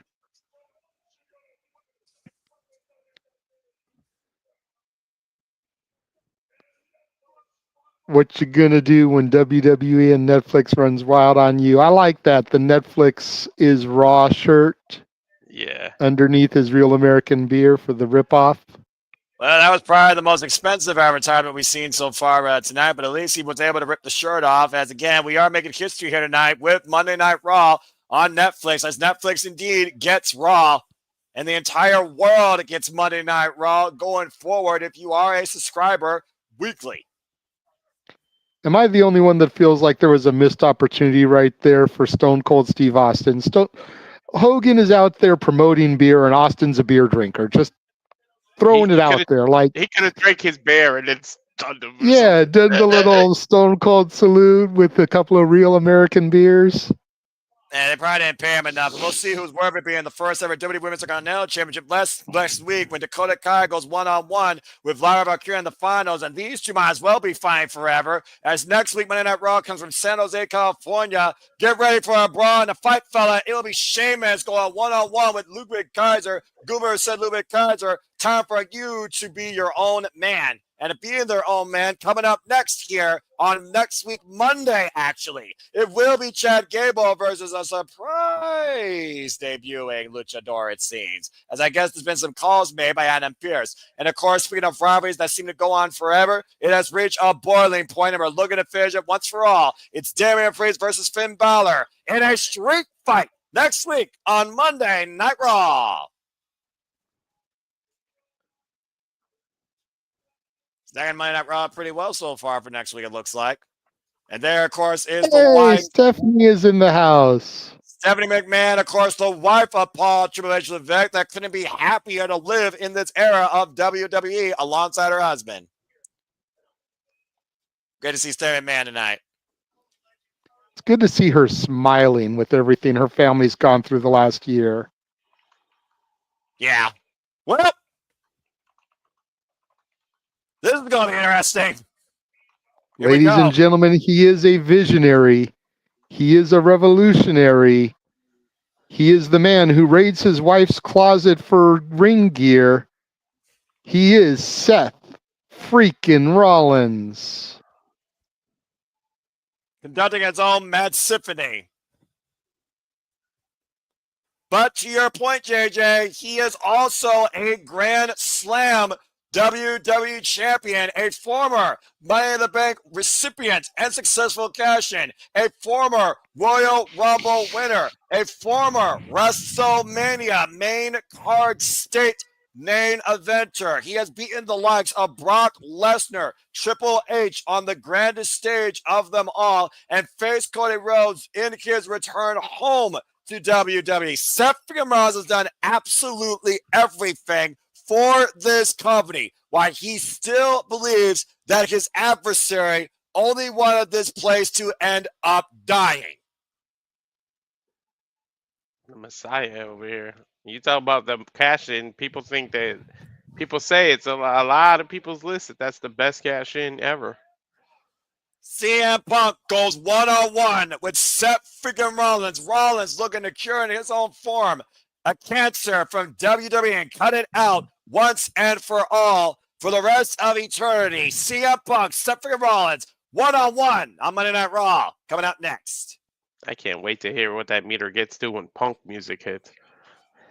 We'll find out soon enough. And again, the countdown will be sooner than you think, as of course we're on the countdown on the road to WrestleMania, and the first stop goes through the Royal Rumble in front of over 50,000. Shout out to Kate and the Riff. She has a great time. She'll be going there live. In front of over 50,000, 30 men, 30 women, one journey, one opportunity to main event the grandest stage of them all, WrestleMania. It only comes forth through one goal initially, and that's winning the Royal Rumble. And we'll be covering that, of course, February 1st. Folks, stay tuned for more on that.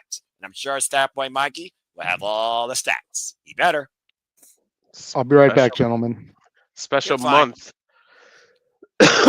You know, speaking of what we're covering, I'm going to go ahead and run the trailer because they've been giving us commercial after commercial. We have our own commercials, damn it. Well, we already did our watch along trail, but if you want to run it one more time. Oh, you did it? Okay. Oh, yeah, that when I was gone, right? No, that's all right. Yeah, You already did. you know, the difference with our commercials is we don't have as many, unfortunately. We got to work more on that. When we level up, we got to do like a game one. You need to do one for your channel when you get like more content. You need to be a bit more creative, man. And me, I'm casual. I'm not going to make a commercial. Maybe one of these days, if I get enough money, I will. By God. And of course, my voice of wrestling, good old JR, recently celebrated his birthday. And little JR is always with me in the corner, even if he can't stand up because for some reason the thing doesn't stand up.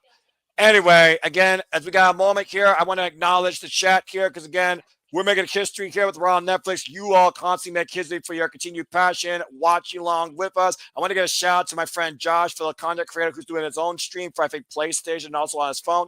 Go check him out. He also might be coming here soon to the Survival Studios as a voice of karaoke, so stay tuned. Again, Kitty Cat, Kate Rayer, everybody in and out of the chat. Paul Consamo, Jay Heber, 95, fellow partner of the Survivor Studios, Michael Gonzalez, Matthew Hollister, part of Team No DQ, Michael Gonzalez, Dominguez is 26.2 miles outside Parts Unknown. Each and every one of you, even if I don't name you, because I'm just going off the top of my head, you all make this possible. We do this for you, for the love of wrestling. Follow My Gay Wrestling, JJ Williams, of course, Casual Studios for love of wrestling as well. And please, again, support my friends' passions. Please PayPal them. It's your donations that help encourage the growth of the studio and what we do here. And again, super chat if you want to dig to the conversation or send out a question, as simple as that. But we do have a commercial break, so I will acknowledge a great friend of the channel here, Kitty Cat's question. PLEs are still on peak until 2026. I believe that's when the contract's up. I'm not entirely sure, but I know we at least are going to have the PLEs on Peacock for the duration of this year. Walter, have you heard anything? I haven't heard anything to the contrary, so I believe so. Well, I guess NoDQ will report it as known, so please stay tuned to NoDQ.com as reported by Aaron Ripp on further updates regarding Peacock availability for WWE Premium Live events. And don't worry about that, Kitty Cat always got you. Kate Ray with a fuck going to be a slobber knocker, by God. Well, I mean, again, you guys probably talked about it on the pre-show, but it's like what JJ said. There's not a baby face. There's not necessarily two villains. They are tweeners. Who's the hero? Who's the villain? Who's the victim? Who will be the victor? Who deserves this more? Who wants this more? In the first time since CM Punk came back, one-on-one conflict. There's a lot to figure about here, Walter. This may be one of those cases where the real winners are us, the fans. As they give it an advertising for Saturday night's main event, this coming back. Well, I mean, hey, we've been winners seeing Saturday night's main event return to our screen in homage to a previous time when retro was indeed the thing. Red and white, black robes, small entranceways, and of course, we have Mr. Controversy himself in the body, Jesse Ventura. So stay tuned when we cover the next Saturday night's main event, January 25th, on the Peacock, actually. All right. To get ready here again for, I believe, our main event match here.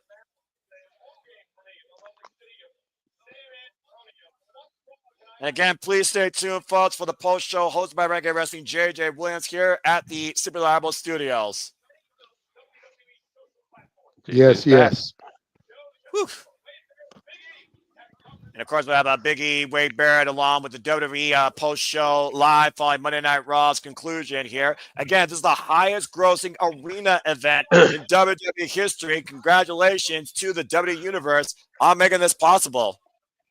Hey, man, don't be surprised if the New Day don't pop up in that after. Big E's got time for that, but doesn't have time to be in their side. Oh, Thank you. Stop it. Thank you. Big E's got time to be on this Raw post show, but can't be on camera to further this angle. If Sarah Woods and Kofi Kingston were capable enough to do things on their own, maybe they wouldn't be in this spot. Anyway, let's get ready for our match here. Oh, boy. So freaking Rollins waiting for CM Punk. Oh, boy. I think that meter's going to get to 115 or so. Yeah, that Intuit doll might want to check its foundation when this entrance concludes. A match of literally 1 year and 2 months in the making since CM Punk's return to WWE back at Survivor Series War Games 2023. The Second City Saints, CM Punk, going back to his ROH days in that attire you're looking at. Ready to clobber Seth freaking Rollins in what he believes will be the only thing standing between him and the one thing he came back to WWE to do that he hasn't done his entire career. Main event WrestleMania.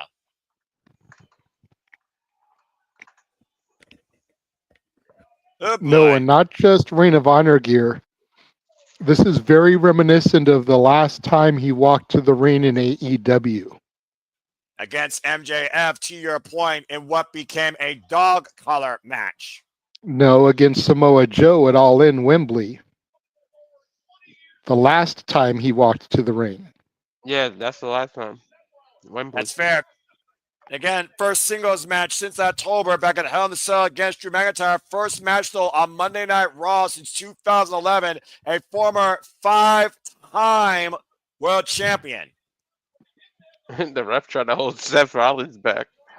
Well, I mean, Seth Rollins and CM Punk took a lot of proverbial pipe bomb jabs at each other. And again, you wonder if which one was more right in their argument. Seth Rollins says that CM Punk, you came back for the money and because you couldn't make it in the other company. You couldn't make it with the competition, so you came back home. Seth Rollins has said verbatim, WWE does not need CM Punk. CM Punk needs WWE. And why Seth Rollins was here in this company's worst era and age and worst booking and worst leadership, CM Punk wished for this place to die.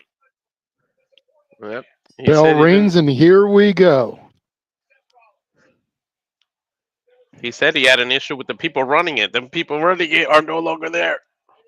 We knew what he meant.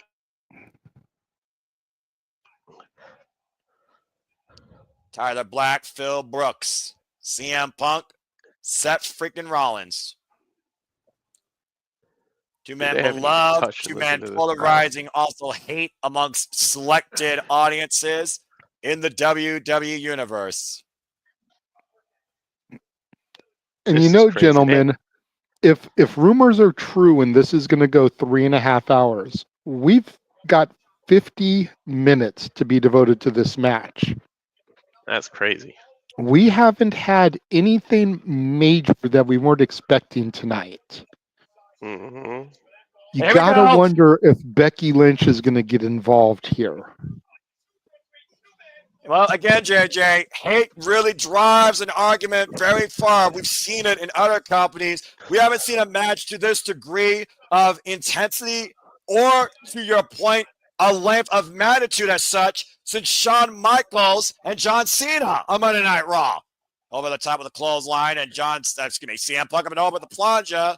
Oh, again. I tell you, hate is a hell of a motivator. Yeah, for real. By Seth Rollins driving Punk in the barricade hard. And assuming that Colby's hatred is as real for Phil as Seth's is for Punk, I don't think we've truly seen a rivalry this personal on a legit level since Bret Hart and Shawn Michaels. Right? I mean, listen, look at how Seth is talking to the referee. Like, shut the hell up. Don't worry about counts and shit.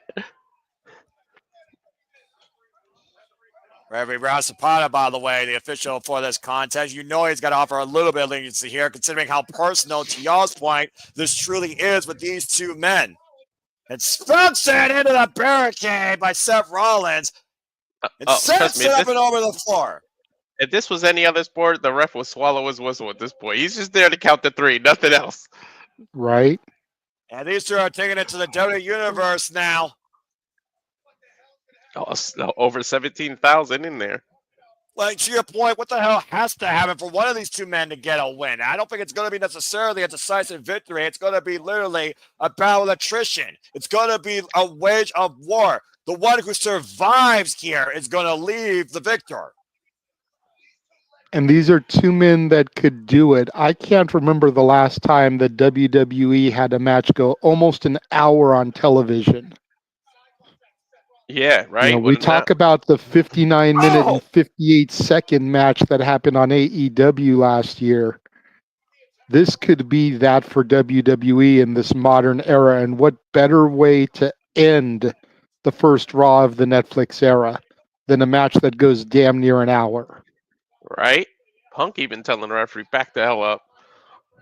Doing chants here for CM Punk and Seth Rollins here from the capacity sold-out crowd into a dome, 17,000 plus strong. And a good Going stomp for the curb stomp. Looking for the GTS now. CM Punk's got some of the shoulders. Both these men looking for the kill shots early, but again, goes back to that familiarity where Seth said CM Punk left him. Just clubbing down CM Punk. Yes, Seth raining those elbows down in the temple, very Bryan Danielson-esque from the former Tyler Black here.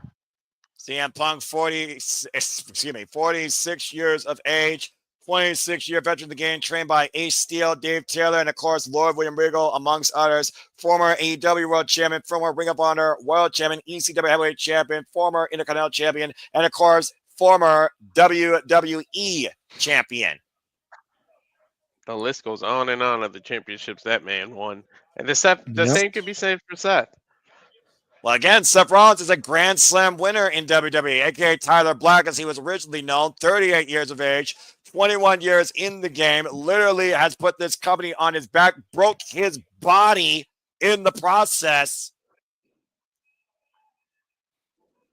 Again, you see Seth has to be careful not to get himself disqualified with the referee. Big boot from Punk coming out of the corner there.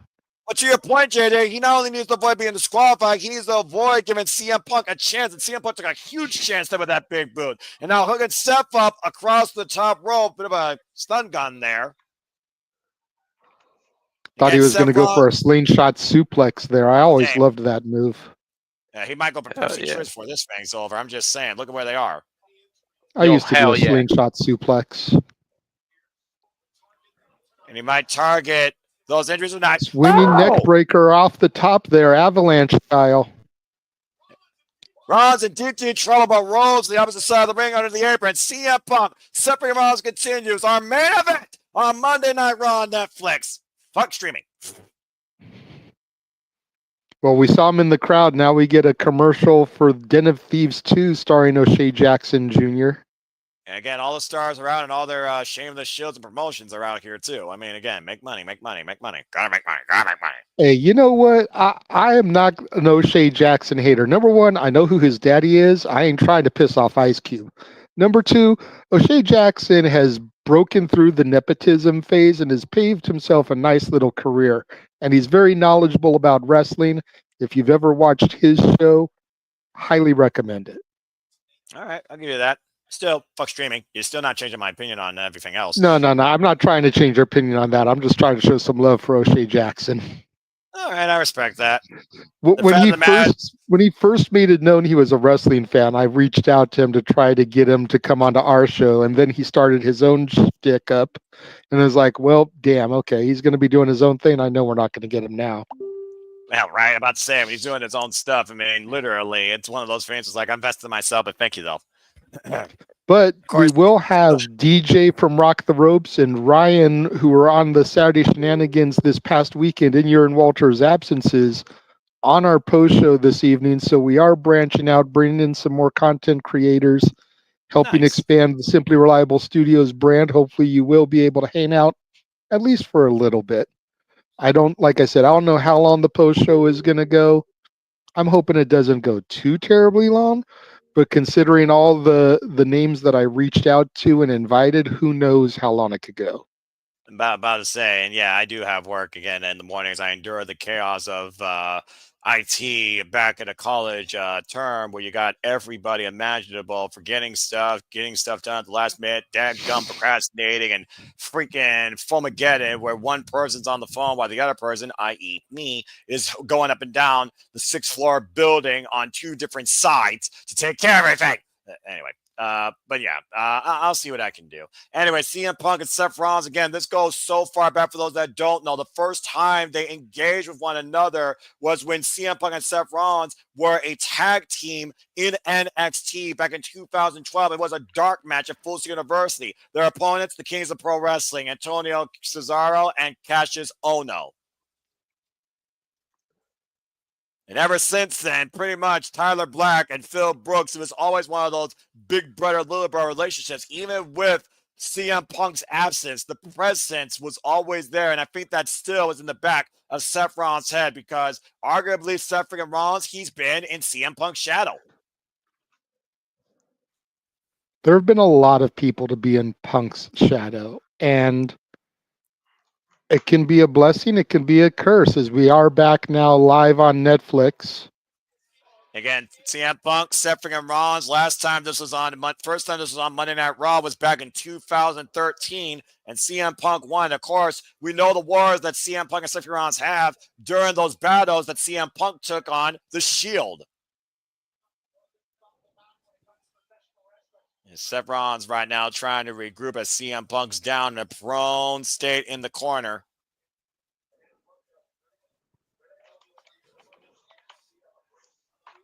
You see the brace on the knee, of course. Yeah, Seth CM literally Punk broke his body carrying this whole company on his back. I mean, neither one of these men are spring chicken, but I do think a little bit more youth is on Seth freaking Rollins' side as well as ring time. CM Punk has not been nearly as active as Seth freaking Rollins during his return in WWE, despite the fact he's been involved in War Games, he's been involved in Hell in a Cell, but since last year, January, he has not. Ooh, there's that rising knee to Seth Rollins in the corner there, Noah. Sorry to cut you off. No, you're perfectly fine. Even had 5 matches in a single year in WWE yet. Side headlock and on television anyway. Climbing lariat there by CM Punk. Seth Rollins and CM Punk right now taking down the maniacal Messiah. Swinging net breaker to Seth Rollins and CM Punk once again in the driver's seat. That's not true. He did have 5 matches on television because he had the Royal Rumble, the 3 series with Drew, and War Games. That's 5. I guess you can count the Royal Rumble. That's when he was injured. But I look at the singles action more so predominantly. And Seth Rollins definitely has that. Okay.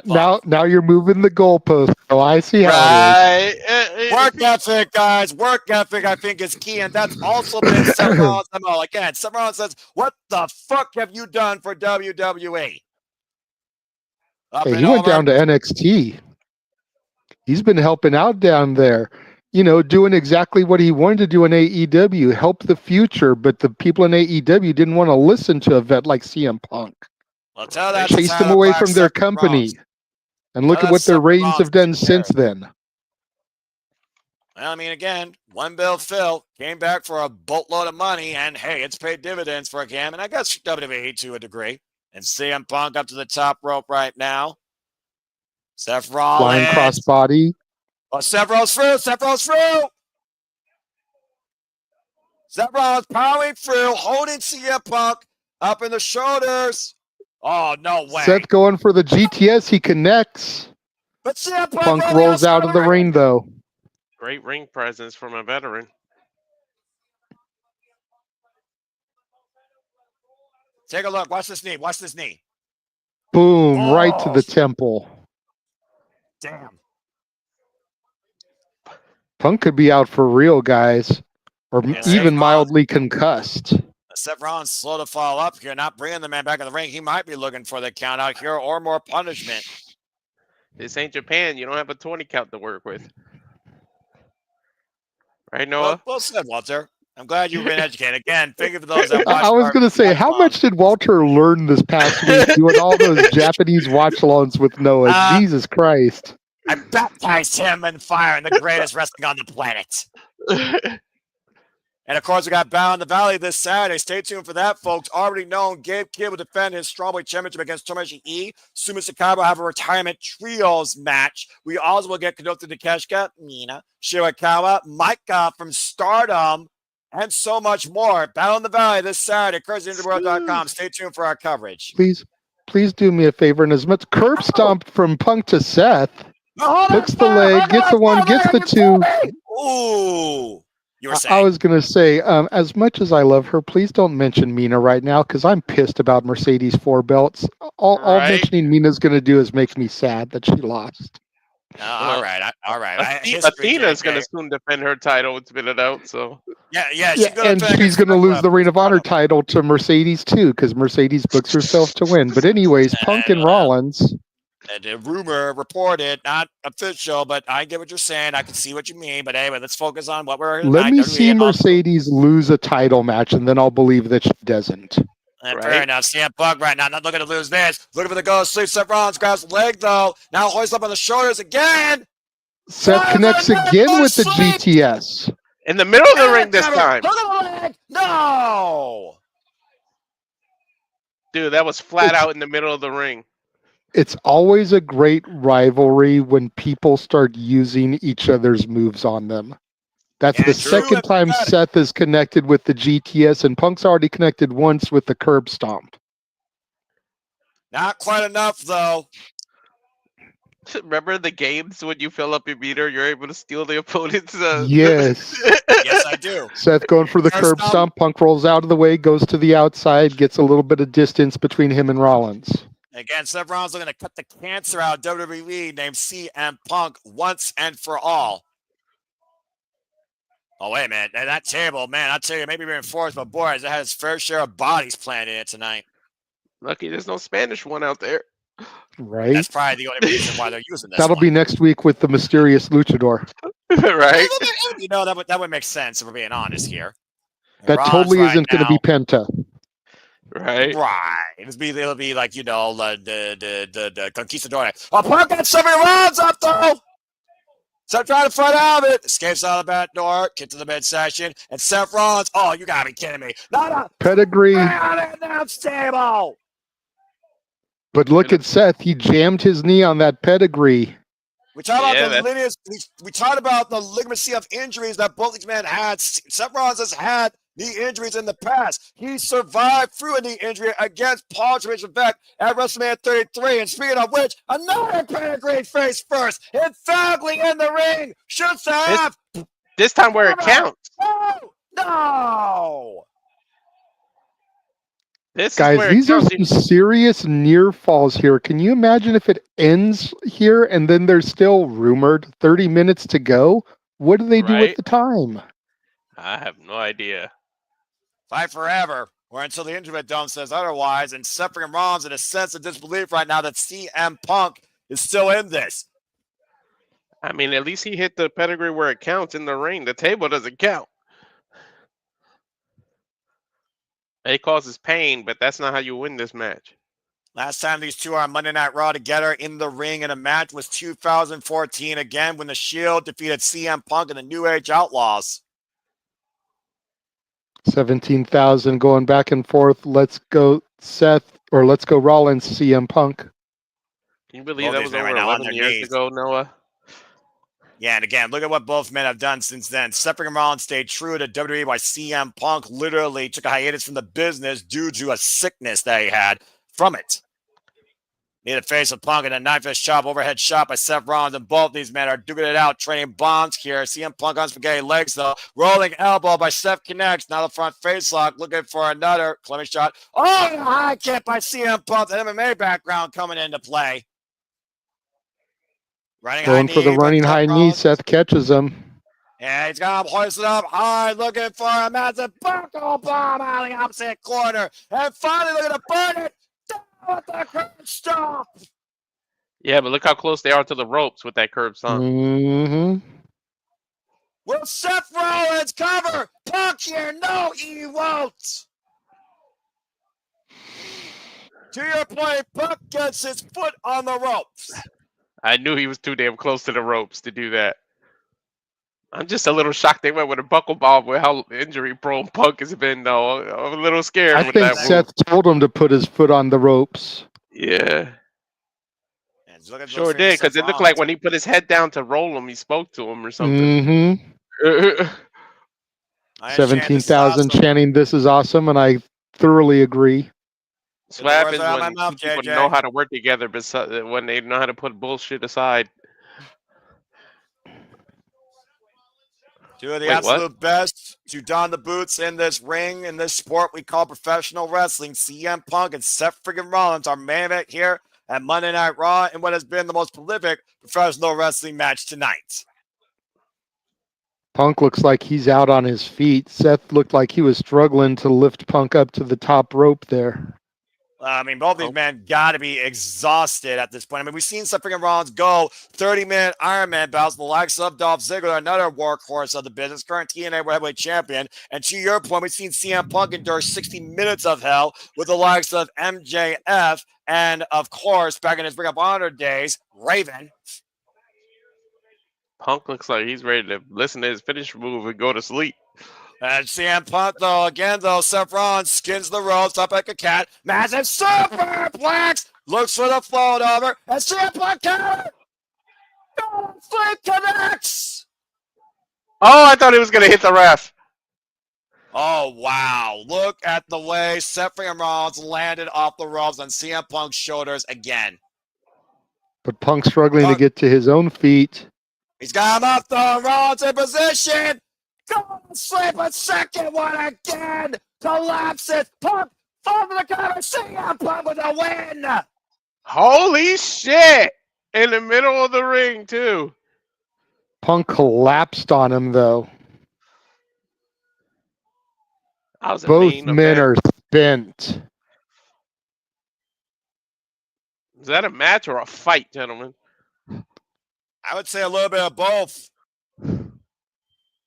Yeah, I'm going to go match more than fight because it looked like Punk said something to Seth right after the pinfall. Yeah. The global worldwide premiere of Monday Night Raw on Netflix just witnessed one hell of a barn burner to set the pace for this new era in WWE on Monday Night Raw with CM Punk winning over Seth freaking Rollins in the main event. As Monday Night Raw concludes, and we thank you all for tuning in. Please stay tuned for the post show. But for Walter Cruz and regular Jada Williams, I'm the Noah Foster. We'll see you here shortly for our Monday Night Raw post show here at the Simple Studios. This has been a worldwide premiere on Netflix. A hell of a beginning. We're only getting started. Buckle up, folks. This is sure as hell going to be interesting. CM Punk with the win. I'm waiting to see because you know they love to trick you. Yeah, for real.